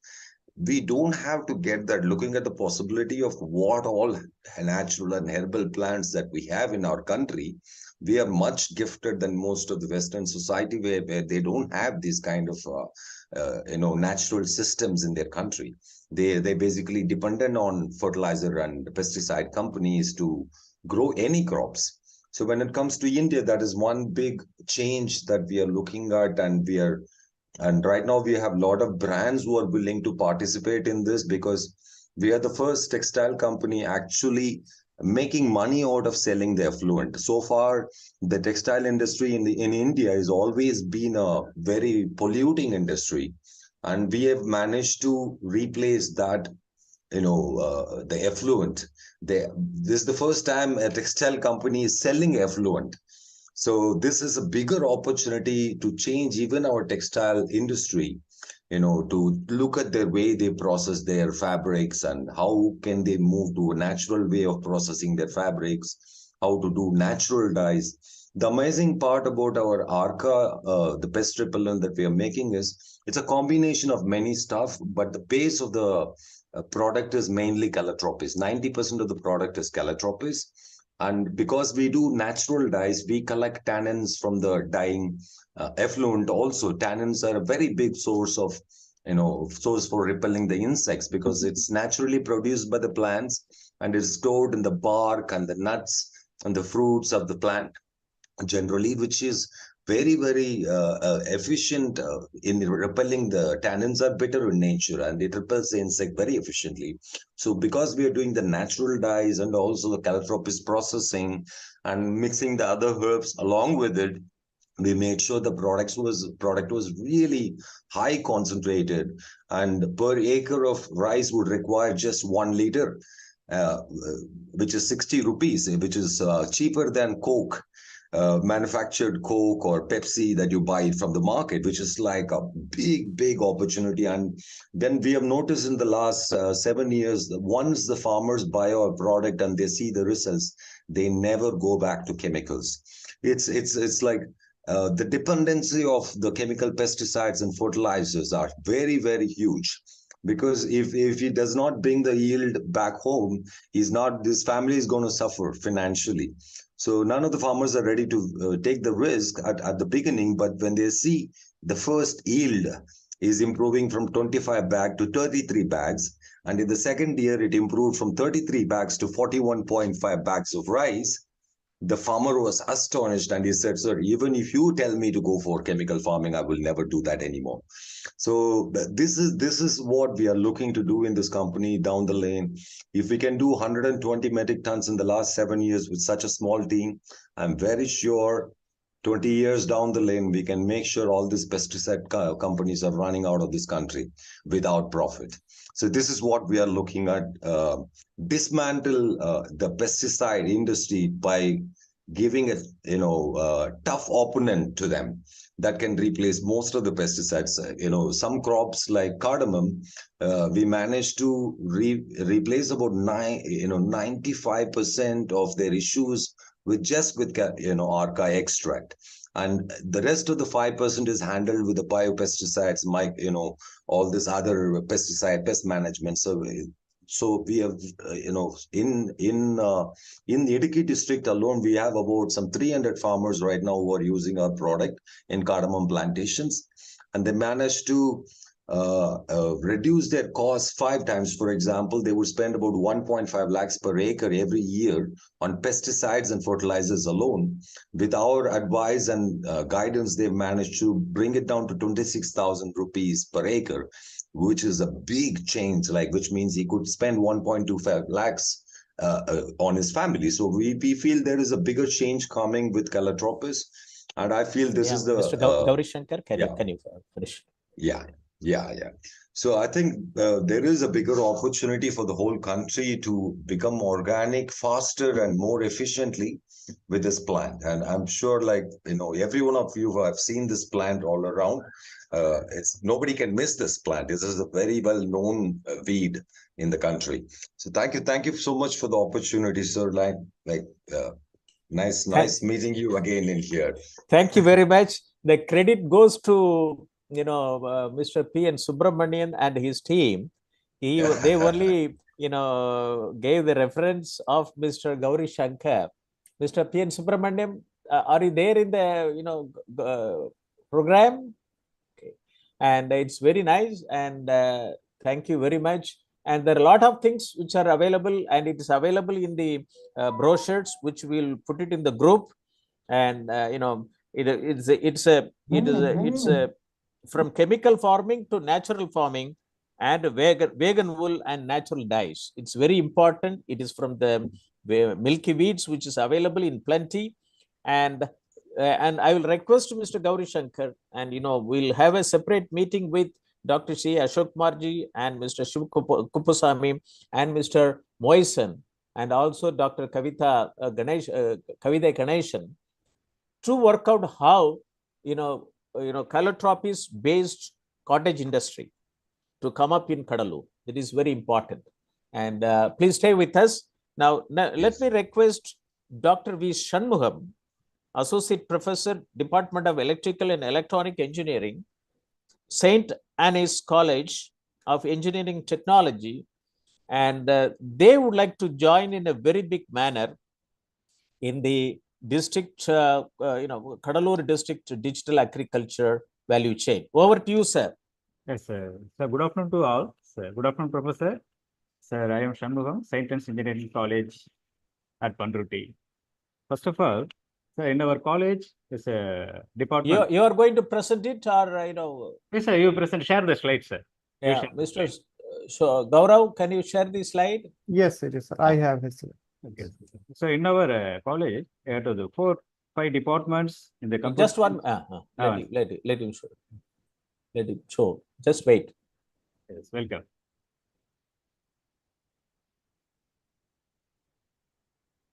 Yes, sir. It's visible. Okay, you can go to the slideshow, Mr. Gaurav. Please carry on, Dr. Shanmugam. Yes, sir. Sir, St. Anne's College of Engineering and Technology is located at Pandruti in Cuddalore district, in Tamilnadu. Okay, sir, in our college, next slide, please, sir. So in our college is where 5 departments in there. Computer science engineering and artificial intelligence, machine learning, and electrical and electronics engineering, electronics and communication engineering, and last one, the mechanical engineering. The total student strength is 579. The total faculty is 47. Why? Because I am sharing this information. This institute got located in rural area. The most of the students also come to join in this institution as a farmer background. Why have to think about this? Why have the students have to enable the digital platform in this agricultural sector? That is why I have to put forth in the first one. That is the aim, first intention of this one. So next slide, please, sir. Okay. I am very much pleased to present this webinar. The title being Digital Platform for Cuddalore District, Agriculture Enabling for the Agriculture Innovation and Value Creation. Next slide, please. So you have to, one question you have to raise. Why and what interest in the agriculture sector? The first one thing is provide the food all of. And next one, the raw materials you have to provide it to various productivities. And also, this very good one things, employment to the billion of the people across the world. That's one is the agriculture sector provide the good matter. Next one, I come to the main intention. What are the digital tools used in the agriculture sector? The first one is such a tools are say GPS, global positioning system. For example, is a images the process. You have to easy to assess the farmers to getting the information through the phone mode. So that's why you got to GPS you got to enable. For example, if you located the plant health also you have to visualize with the help of the GPS. And also the drone also you have to utilize for the fertilizer purpose you have to in this land. And also the sensor to collect the precious data on the soil condition because the crop health and the nutrition levels also is very important through this the tools utilized you to visualize. This data is then integrated with the digital maps to create detailed farm profile. So this is very useful one thing of this, the farmer community. So please next slide, sir. Okay. So the digital platform for farming community. I am very happy to share this one of the information. The St. Anne's College of Engineering and Technology interests to establish such a digital platform for farming community of Cuddalore and also facilitate as many number of agri-technology and digital startup for agriculture community in Cuddalore. Also, sir, I am sharing with one of the information. Last 2 months back, also one of the MSME program also conducted related to this, how to start up the program in this related based on the jackfruit and the cashew nuts. Farmers also happy to join and also joined. As well as so many questions are raised also. Why you have to, because why you have to digital platform, easy to access. So that's why you have to St. Anne's College of Engineering and Technology, you have to come forward to establish such a digital platform in this college.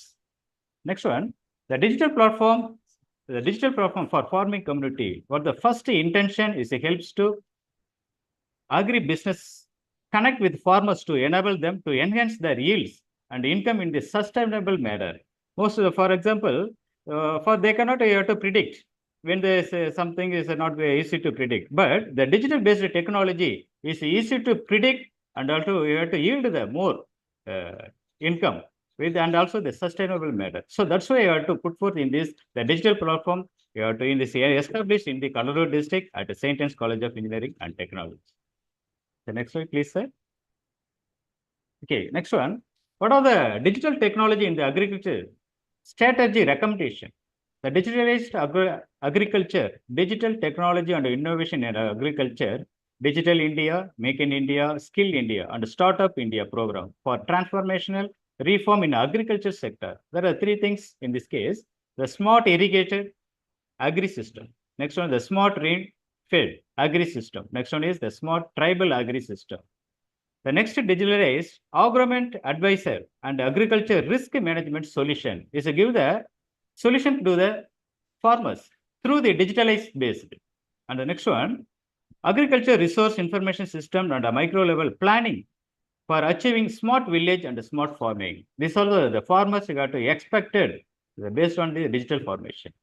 The next one, digitalized agricultural value chain from farm to profit nearly about 400 commodities. This one, they assess to input technologies, knowledge, skill, agriculture, finance, credit, and marketing and agri-business management to the farmers. This also is based on the digital technology in the agriculture sector. The next one, last one, the integrated land and water management system per drops more crops. Okay, this is a best one. This also nowadays is the farmers are suffer without how to manage, but the digital technology you have to enable with the farmers. We have to enhance the profit in this farmers community. The last one, farmer health management. This also there are so many farmers also have to using the animals. You have to, for example, you have to monitor based on the digital plant health also you have to monitor based on the digital technology is enabled with the agriculture technology. And also animal health also possible to monitor with the help of digital technology. And also soil health. The soil health is day to day, the soil health is very lost day to day, year to year also. So that the digital technology database will be provided or the previous data. What are the previous data is compared to this? What are the need to improvement in the soil soil? So that the digital data will be give the provided how to improve the soils based on the digital technology. And water health also and the fish health also you have to improve based on the health digital technologies. For these are all will be considered for reduction of farmers' losses. That is important one thing. So please next slide. Okay, next one. The digital technology in the agriculture, digital technologies, blockchain, IoT, artificial intelligence is the best one of the digital base, MI and DL, big data analysis, GIS, smartphone, internet, cloud computing and long edge computing also. It's a very important one thing is a need to the farmers to enable the digital technology. The facilitate farming community, empower progressively through the newly evolving agriculture information discipline. Next slide, please, sir. Okay, this is the next step. One thing I want to share this. In this college, you have to St. Anne's College of Engineering Technology located at Panruti, and also is in a Cuddalore district is a center of the place this college is located. Why? Because it will be started in this the digital technology. You have to in this college you have to started the digital database. You have to start in this college.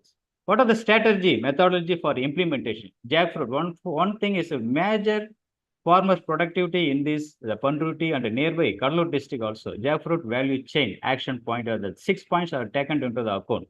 The first one is digital platform establishment. What are the things is there? Development and implementation. A robust digital platform. For example, if you sell it, nowadays farmers also will suffer. Even though the seasonal condition, even though you have to sell for the 100 rupees. For what the reason? They cannot implement it in the digital. Farmers cannot implement it. So that in this, you have to digital base, you have to enable with the farmers, you have to improve the productivity of the farmers.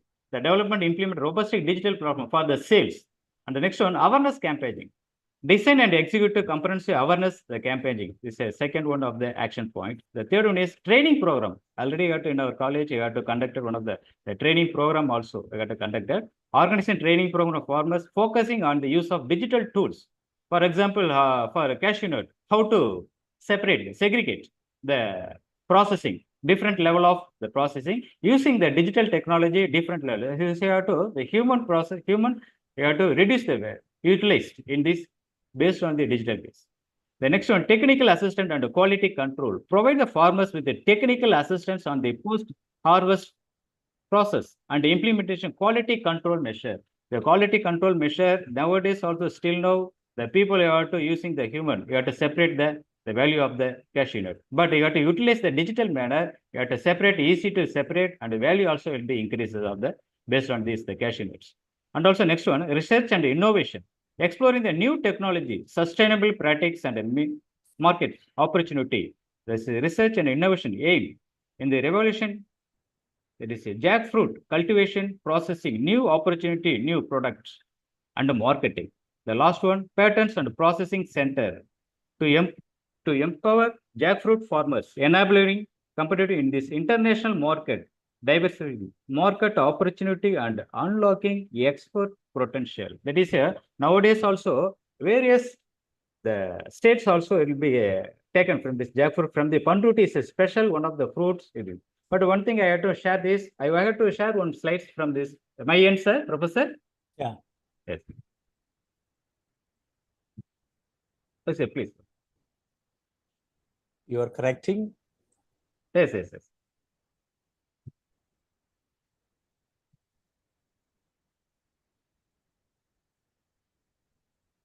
Hello? Yes, please. Are you showing from your side? Yes. Wait, sir, please, sir.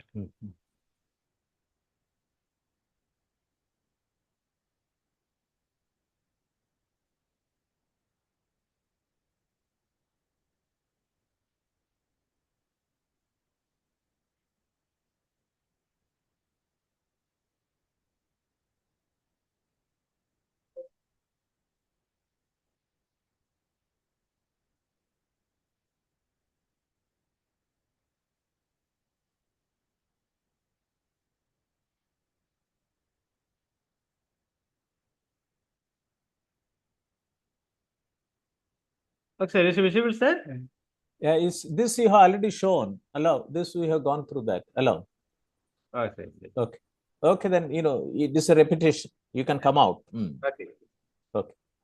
Thank you very much, Dr. Shanmugham. Yes. You have shown your intention how the engineering college, Saint Anne's College of Engineering, can play a lead role in bringing in digital platform. Yes, welcome. Digital, many 5 departments you have it.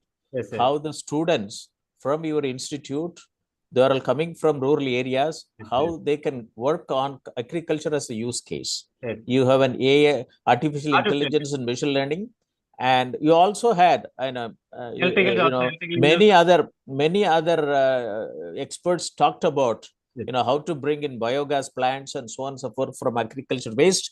And after listening to this today's presentation, I think I request all the faculty members from Saint Anne's College of Anne's College of Engineering to reorient that capacity building, skill development, and entrepreneurship development in research and innovation in bringing in how to innovate on agriculture waste to get into wealth. So one thing, Thank you very much. Thank you very much. Thank you very much. Now let me request Mr. Ravi Lakhanpal. Mr. Ravi Lakhanpal, are you there? Okay. Good afternoon, sir. Yes, yeah, good please afternoon, come everyone. on. Come online. Ravi Lakhanpal. Rahul Lakhanpal here. Yeah, please get ready with your presentation. Put your video on. Ravi Yes, Lakhanpal is Vice sir, I will President. share my presentation. Yes.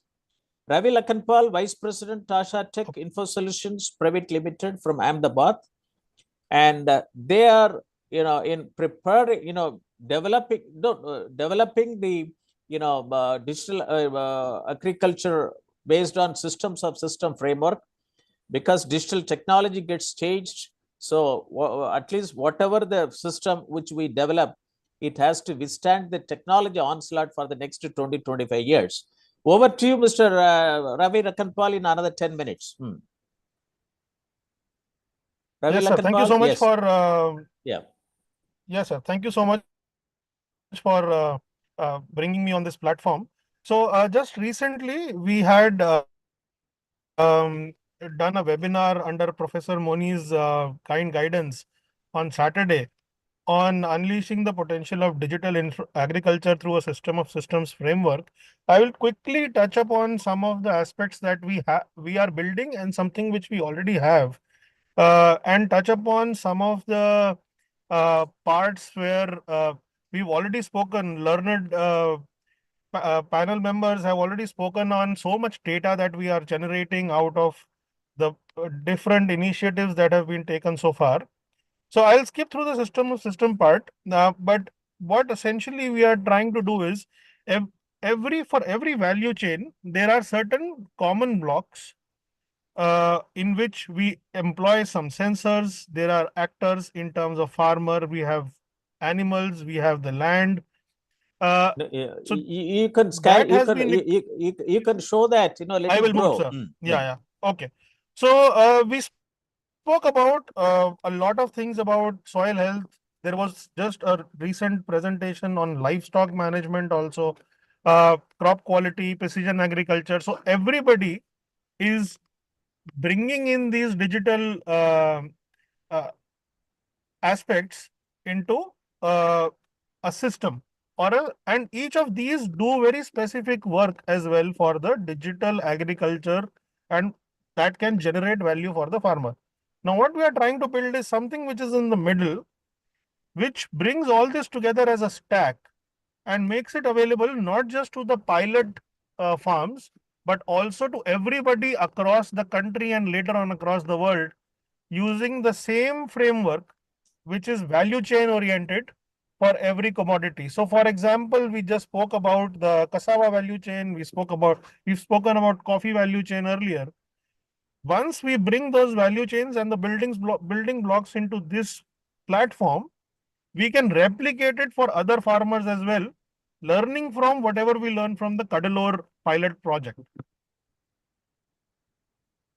Later on, data which is hosted and which is available in this platform can be used by machine learning and artificial intelligence models, which are being developed in various universities for prediction. We spoke about pest prediction just recently, a few minutes ago in this webinar. There is yield estimation that can be done based on this. And obviously, one of the most important aspects to a farmer is the price forecasting. What is the price that they can get out of the produce of his crop? Not just this, we can also connect the farmers in our pilot projects with government services and government initiatives using this particular platform. And they do not have to go to different systems in order to access those grants or those knowledge bases which are provided by the government to farmers. And obviously, all this will be in the native language that the farmer can understand in the palm of his hand through a mobile phone. I will not cover this, but there's something which we already have in terms of facilitating and nurturing farm entrepreneurship. So we started at the very initial part of this webinar. We were talking about that the farmers' children are not interested in becoming farmers because they think it is a very tough journey. So to facilitate that and to nurture it, we have already a tool which can do village level entrepreneurship, where when we apply that to farming, we can assess, we can set certain parameters of assessment of what kind of value chain the farm entrepreneur is trying to work with. What are the parameters for it? What are the current states of those parameters? Then provide him with this platform to, one, be financially included, have his or her grants available from the government, then track their work on crop management, on yield, on fertilizer provisioning, everything in that platform itself, so that they know that this is what I have to do today. I have done it. Now I've got the money. I have generated my, I have got the fertilizer. I've provided the fertilizer to my crop. Now it's harvest time. I've harvested it. I've prepared my product, packaged it, and now I can get money back. So all this value can be brought into this monitoring setup. This is just a monitoring setup where we spoke about in our webinar on Saturday that we have 2.5 lakh gram panchayats. Even if there is one nodal agri startup, they can do this management with each and every farm entrepreneur in their gram panchayat in various villages. Second thing which we have is a digital decisioning system. So as we spoke about the farm, so every agri value chain has different data parameters, has different readings, different benchmarks against which it is evaluated. And same applies to livestock. So livestock has a different data set which is from the farm. So we can bring, with our digital decisioning system, we can bring these various forms of data, crunch them, and make a standardized score in terms of the value that the farm can generate. Now, where this ties in is the most important input. One of the most important inputs for the farmer is availability of credit.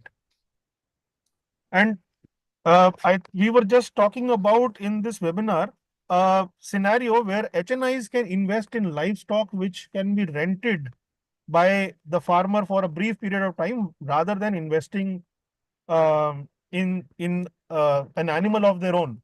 So similarly, HNIs can use this platform to value what the yield can be from this particular crop, given its history, Mr. Rahul, given what is coming in Mr. future. Rahul, Yes, sir. just hurry up. Yeah, sir, 1 minute more. So they can bring this with the standardized score and be available to provide credit to the farmer. So rather than the farmer going back and asking for say writing off of the loan before the start of the crop. They know this is the yield, this is the amount of credit I can take. Let's work on my startup. It's an agri startup for the farmer itself. So, I mean, with that, these are the two offerings which we already have. And under Professor Moni's guidance, we are building this stack as well. So that will help take the learning from Cuddalore and take it to the rest of the world. Thank you, sir. Thank you, everyone. Thank you very much. Thank you very much. Come on, please come out of the presentation. And it's very important. We need to have one agri-tech startup in every Gram Panchayat. That's why, and, all engineering colleges, they can have Center for Agriculture Informatics and E-Government Research Studies, as it has been established in Sobit Institute of Engineering Technology, Meerut, deemed to be university. And until unless higher education institution in Cuddalore district, like today, Saint Anne's, Saint Anne's, College of Engineering has come forward. I also forwarded the webinar poster to all the faculty members and of both agriculture and computer science department in Annamalai University. Hope they are watching, or they will see the video link later. Thank you very much. Now, Mr. Gaurav, after Dr. Kavidai Ganeshan speaks, he has created the video about this webinar. You put the video. We wanted to put that video to start, but now, Dr. Kavidai Ganeshan, he will briefly speak for about 5 to 6 minutes. Afterwards, he put this one. Then I will ask a concluding remark, 1 or 2 sentences from every one of you, and then we'll close the webinar. Yes, over to Dr. Kavidai Ganeshan. Sir, you please unmute. And Mr. Gaurav, respected Moniji. And you please put his PowerPoint, which he has sent it to you, Mr. Gaurav. Yes, sir. Yes, sir. Not the video, his PowerPoint. Yes. Okay. Yes, Dr. Kavidai Ganeshan.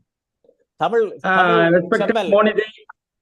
Respected Moniji, Sobit University, Tofa founder Dr. C.K. Ashok Kumarji. Namaste. Good afternoon to all. I am Dr. Kavidai Ganeshan, seed conservator and native lover from Panruti, Cuddalore district, manager quality control civil supplies and guest lecturer for Indian Grain Storage Management Research Institute, Government of India. I am having paddy museum in my house. More than 650 varieties of paddy samples are available there for the students training. Next slide, you go. Of medicinal plant. As digital man, I am having 2,500 videos in my YouTube Kavidai Ganeshan, including medicine and food grain technology. Our Cuddalore district is having total area 3,564 square kilometer. Population is 26 lakhs 5,914. Global position 11 degree 45 and 79.45 E. Total cultivation area is 3,30,223 hectares. Rainfed is 1,85,925 hectares. Paddy cultivation is 85,000 hectares. It may be varied. Paddy production is 2,700 kilos per hectare. It should become 5,000 kg per hectare. Next slide.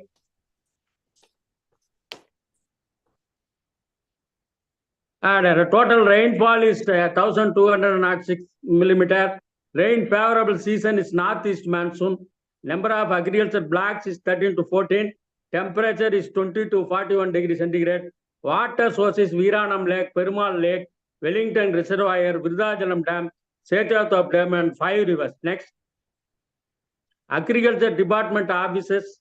These offices are in Cuddalore district. State Seed Farm, Biofertilizer Production Unit, Soil Testing Lab, State Pesticide Testing Lab, Agriculture Technology Management Agency, Atma. Next.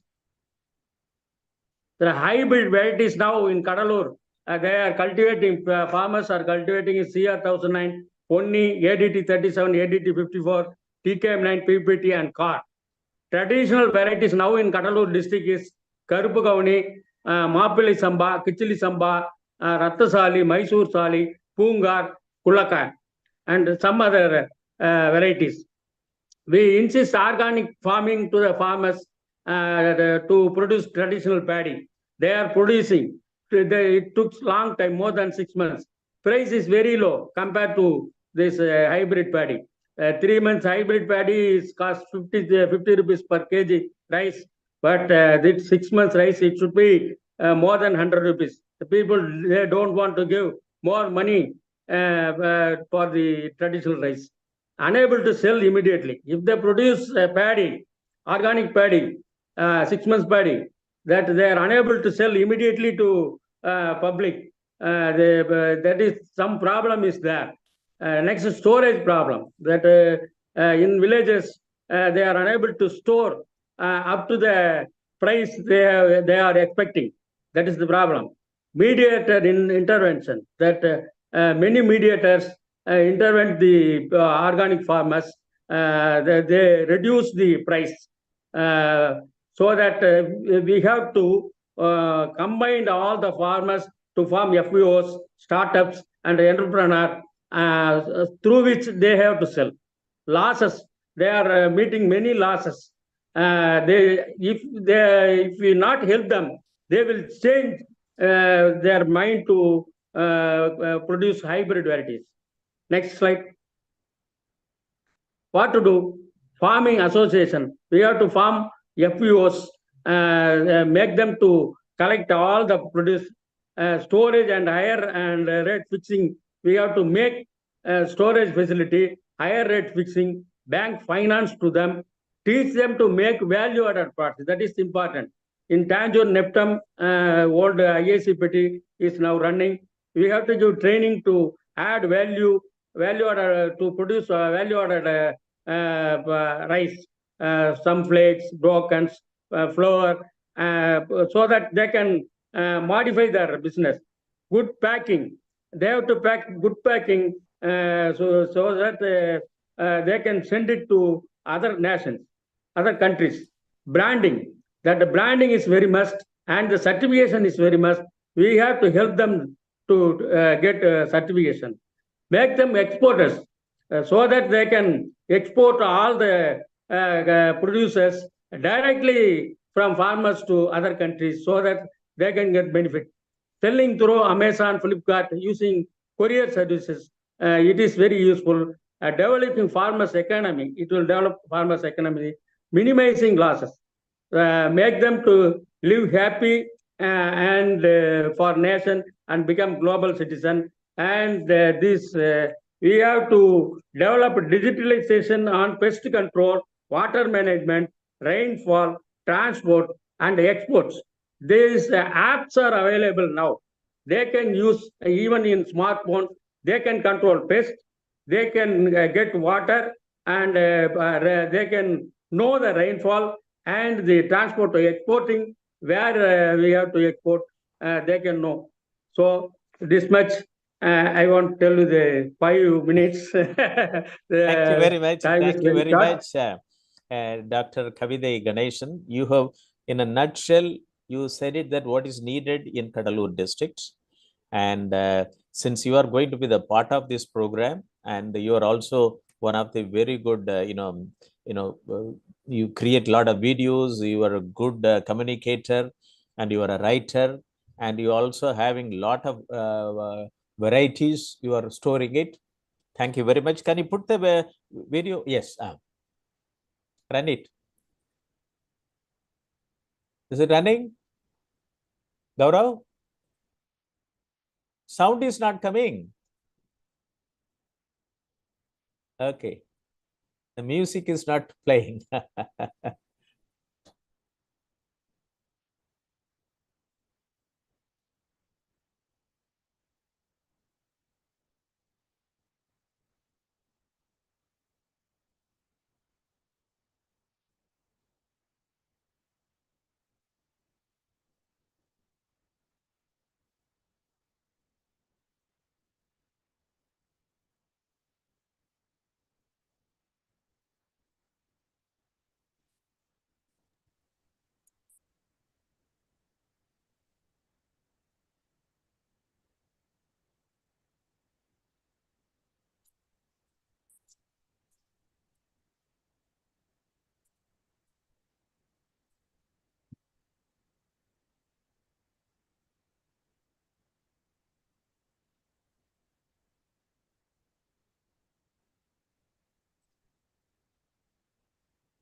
Okay. You can close the video. Hello.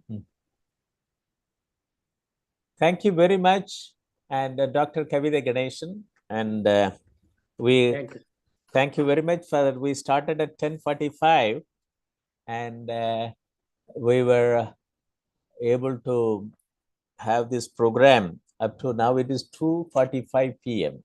continuously. Many experts, and it is a real landmark day for our approach in Cuddalore district to make digital agriculture in Cuddalore district. And I am very much thankful to all the participants, and it is on digitalization of agriculture system, pathway for agriculture innovation, smart farming towards empowering small and marginal farmers in Cuddalore district, Tamil Nadu. And I would like to request Mr. Moinisan. He has been Moisan. He has been, listening from the beginning. He's also involved in various of our discussion. Cryptically, what did we discuss today for the audience? Over to Mr. Moisan for another 2 minutes. Kindly unmute.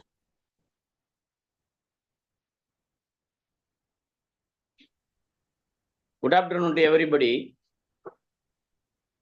Definitely, the webinar gives us confidence and a great eye-opening to us. And also, we assured that our small and marginal farmers will definitely get benefited by all the experts' opinion and guidances hereafter. We really want to thank you, Professor Moni and Dr. C.K. Ashok Kumar and our team for the initiation taken in first in our Cuddalore district, sir. Thank you very much, sir. Thank you. Thank you. And I would like to request all those who are present, maybe 1 or 2 lines, your recommendations so that it gets recorded. To starting with Professor Shiva Kuppusamy. Thank you, Professor.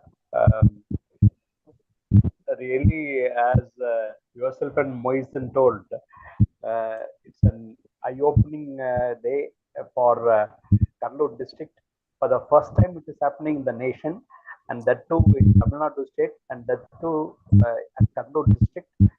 To be honest, from the lowest district now in Tamil Nadu, in terms of its popular culture, it has to rank #1. With this project, I believe definitely we'll be #1. Okay, thank you very much. But I would like to have, based on your discussion, you have to bring out a lot of action points to be included. Thank you very much. Professor Arunaji. Professor Arunaji. Are you able to hear us? Professor Arunaji? Hello? Okay. Ma'am, I have unmuted you. You may speak. Professor Arunaji? Hello, are you able to hear? No. Maybe she is not, sir. Okay, and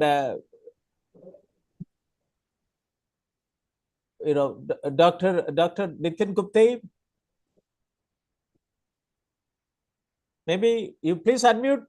What is your final recommendation? 1 line or 2 lines?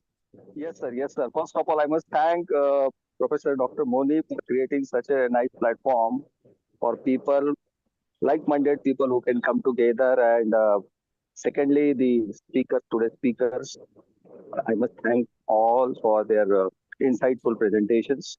Only there is an appeal to all. It should not get, after this entire insightful webinar, it should not get into academic mode. There has to be, it should go to the next level in terms of some action plan. Most of the times, experience is that we attend the webinars, we present in a very enthusiastic way. and on the next day it just remain into the files in academic mode, as to universities have to maintain that files for other inspection purpose and so and so forth, which you are aware.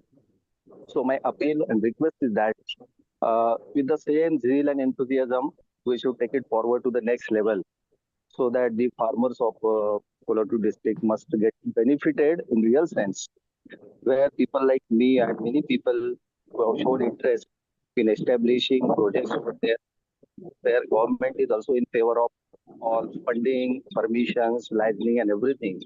So we should take benefit out of that towards the entire economic upliftment of the farmers in that district. Thank you very much. Thank you very much. And this is in a value chain mode.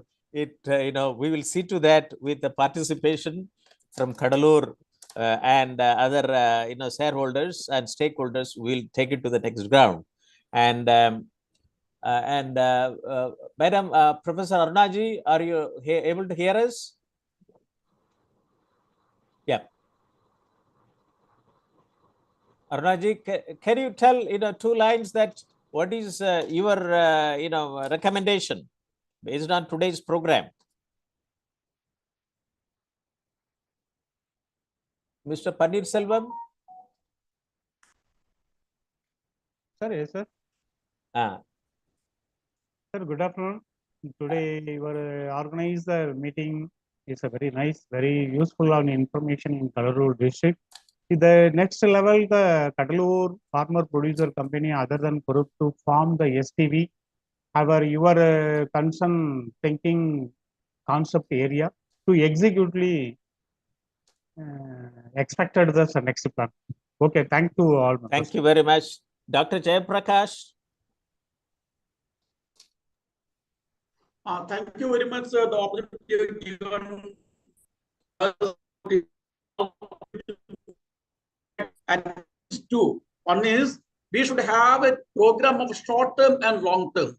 The presentation what we have today, immediately what we can do it for short term, and then and long term. The 2 things we have to take care of, and also make a concept note wherever you feel it is effective. Okay, it is very much fitting to the Cuddalore, your district. Immediately ask them to give a concept note. Very nice. Thank you very much. Concept note, and then Mr. P.N. Subramanian. Mr. P.N. Subramanian. Professor Balamohan.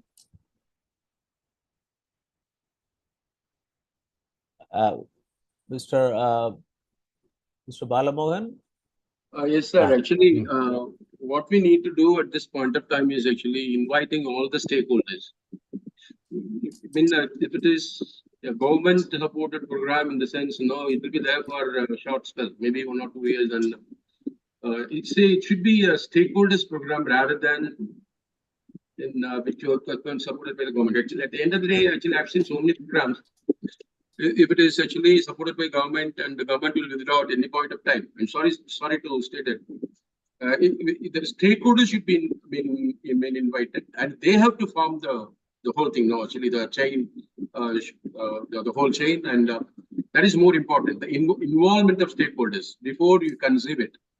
Otherwise, it will not see the light at all. Yeah, people like you are there, and we would like to drive it. And you put it very nicely that stakeholder involvement, stakeholder-driven program is very important. Thank you very much. And Dr. Nallusamy, in 1 line, what you would like to have further? Dr. Nallusamy. Okay, and I'd like to invite the farmers into an agri-entrepreneur by value addition into our PMFME scheme. We are ready to give hand-holding support at their doors level. We are welcoming all the farmers to an entrepreneur. Thank you very much. Thank you.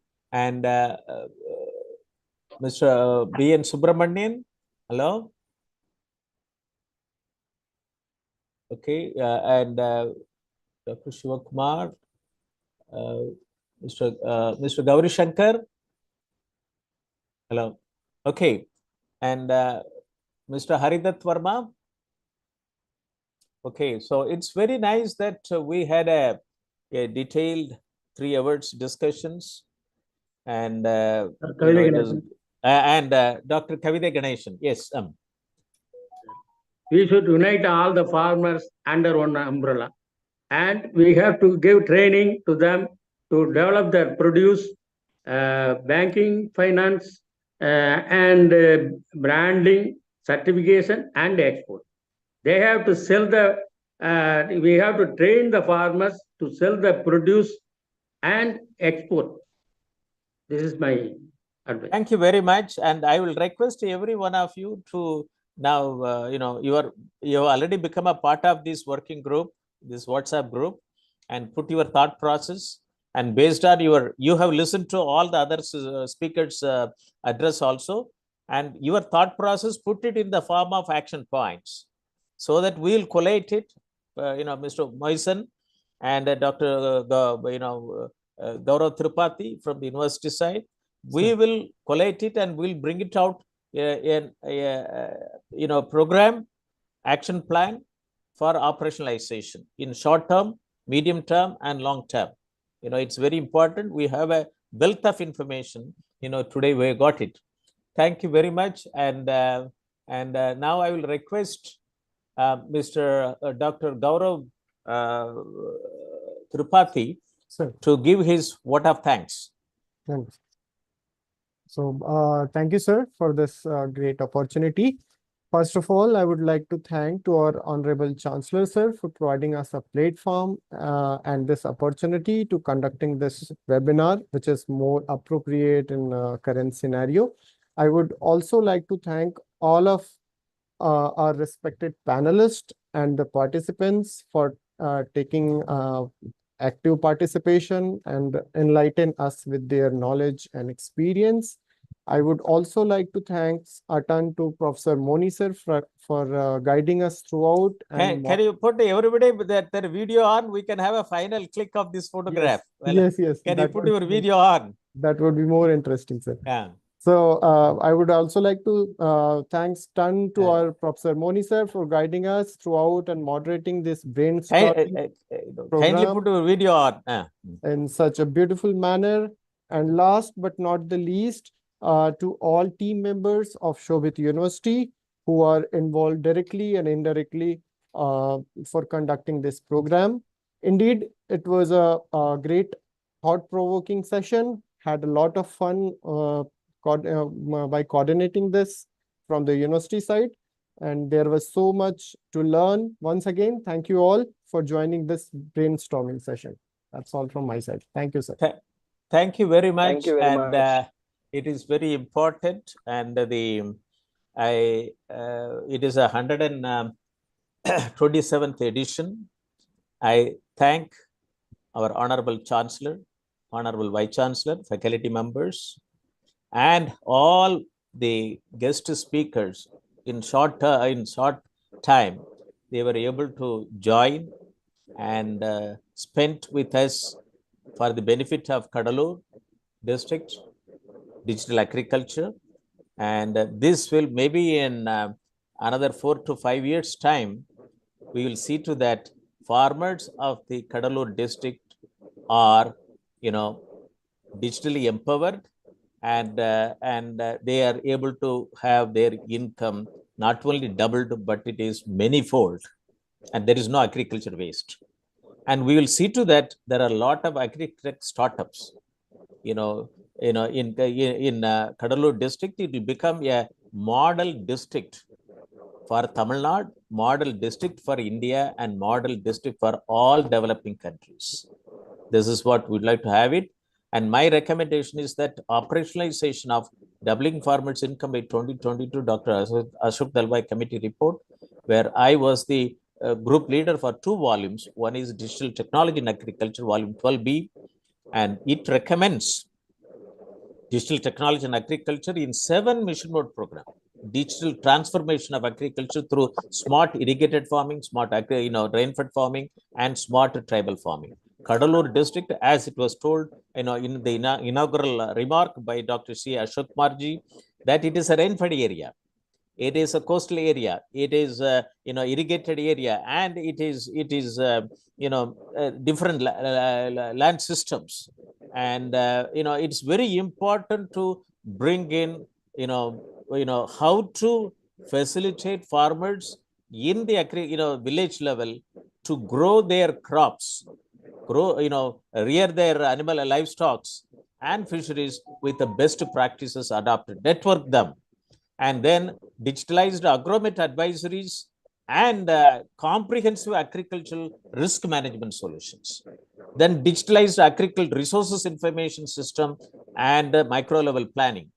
We don't have a comprehensive village level information system to know what is available below the ground, on the ground, above the ground, to decide what to grow, where to grow, how not to grow, where not to grow, what not to grow, for whom we should grow.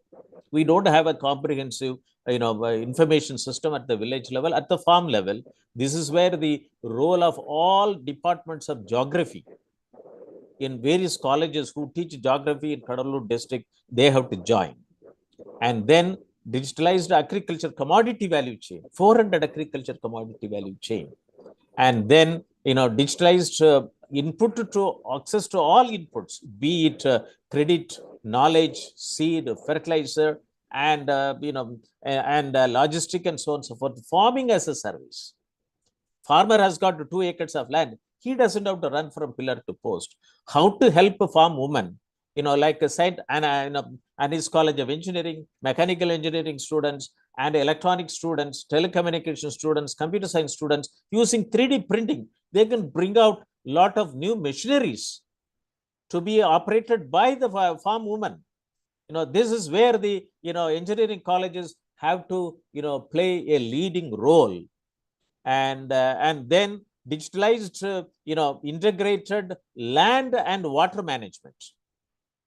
And and then last one is digitalized integrated farm health management, integrating human health, allopathy, homeopathy, Unani, and Siddha, and naturopathy. Each one has got a different profile for each disease. How to bring it in this, and then plant health, and a lot of plant the data which is being generated, and animal health. We have more than 42,000 primary health centers for human health, public health. We have more than equal number for animal health centers. And we have soil health. In the minerals of the soil controls the metabolism of human cells and plant cells, and water, and fish cells. And if the soil is not healthy, plant cannot be healthy, human cannot be healthy. Here, one research problem is use of artificial intelligence, blockchain technology, and big data analytics to ensure optimal nutrition in soil and harvested food to minimize human disease. It is a very good research problem. Every higher education institution located in Cuddalore district can get into that. Annamalai University can play a leading role, provided they had the the mission to make Cuddalore district as a digitally agricultural district in 5 years from now. And these are all the 7 measurement programs which were thought it out. I want every agri-tech startup in every Gram Panchayat in Cuddalore, and not only for that, in almost all the other districts, see to that it gets operationalized, generate a lot of agri-tech startups to help our operational holders. And in addition to that, the another recommendation is that yes, district level center in agriculture and block level center in agriculture. It is very important. That will provide e-governance services to the farmers. Agricultural informatics and e-governance research studies are very important for making that agricultural, Indian agriculture, come on the pedestal in the whole world. And we have 365 days of sunshine, 127 agroclimatic zone, and 145 million operational holders, and out of which 90% are small and marginal farmers, and they have to be given digitally enablement. And that's where today's webinar is. It's very important in the Indian agriculture system. And I'm also very happy that the new government is going to give agricultural reforms, a thrust in agricultural reforms in a very big manner. And there is also at the national level, there is an, the National Digital Agriculture Council has been established. And I am the chairman of that National Digital Agriculture Council. We'll join together and see to that Cuddalore district comes as the nation's first in digital agriculture. With this, I would like to thank every one of you, Dr. Shri Ashok Kumar, Professor Shiv Kuppusamy, Mr. Moisen, and Dr. Kavitha Ganeshan, Dr. Jayaprakash, Mr. Paneer Selvam, Dr. Nitin Gupte, Professor Balamohan, and Dr. Gaurav Tirupati, Mr. P.N. Subramanian, and Rahul Lakanpal, and Dr. Nallaswamy, and all other experts who are not able to come onto the screen. And thank you very much. And today is a very big day for me. And for me, it is more than 4 decades of journey, which I was able to do that from 1987 onwards. I was able to give a blueprint for district information system, 28 sectoral database on that time. And 1995, an IT blueprint for agriculture sector for 15 informatics network, and had a very big conference in Vigyan Bhavan. Dr. Balram Jakar, then Union Agriculture Minister, came and participated. And in that conference, I requested him, why don't you allocate 3 to 6% of agriculture budget for IT in agriculture, 1995. And he said that why not? Then there was a committee set up by Government of India under the chairmanship of Mr. Vittal. He was a former IAS officer and from Gujarat cadre, and he was on that time Secretary Electronics. And under his chairmanship, the committee recommended 2 to 3% of every government department budget has to be allocated for IT in agriculture, IT for their own departmental digitalization.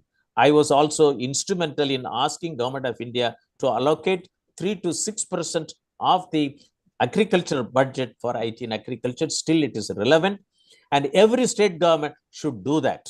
And it is very important. If agriculture is digitalized, we will be fulfilling many of the sustainable development goals, and this will make that every farmer's farm can achieve carbon credit. One carbon credit means it is $50 to $60. So digitalization of Indian agriculture itself can bring in a lot of carbon credit. So with this, I thank every one of you, and we would like to close our webinar and with namaste to Vanakkam to every one of you for participating. Let it be a big day for Cuddalore, and now the task is on the shoulder of Dr. Kavitha Ganeshan, Mr. Moisen, Mr. Professor Shiv Kuppusamy, and Dr. C.K. Ashok Kumarji, and of course I am there, and the Center for Agricultural Informatics and E-Governance Research Studies of the Soviet Institute of Engineering and Technology. This is the first university in the world to have 5 centers of excellence for technology in rural areas: Center for Agricultural Informatics, E-Governance Research Studies, Center for Agribusiness and Disaster Management Studies, Center for Informatics Development Solutions and Application, Center for Industry 4.0 Technology Studies and Application, and Center for Health Informatics and Computing. The health informatics is a $1 trillion data economy, which government of India should take benefit out of it. Thank you very much. And we will, close the webinar, and please submit, please put your thought process, action points into the WhatsApp group, and let this, vertical grow. Thank you very much. We will close the webinar.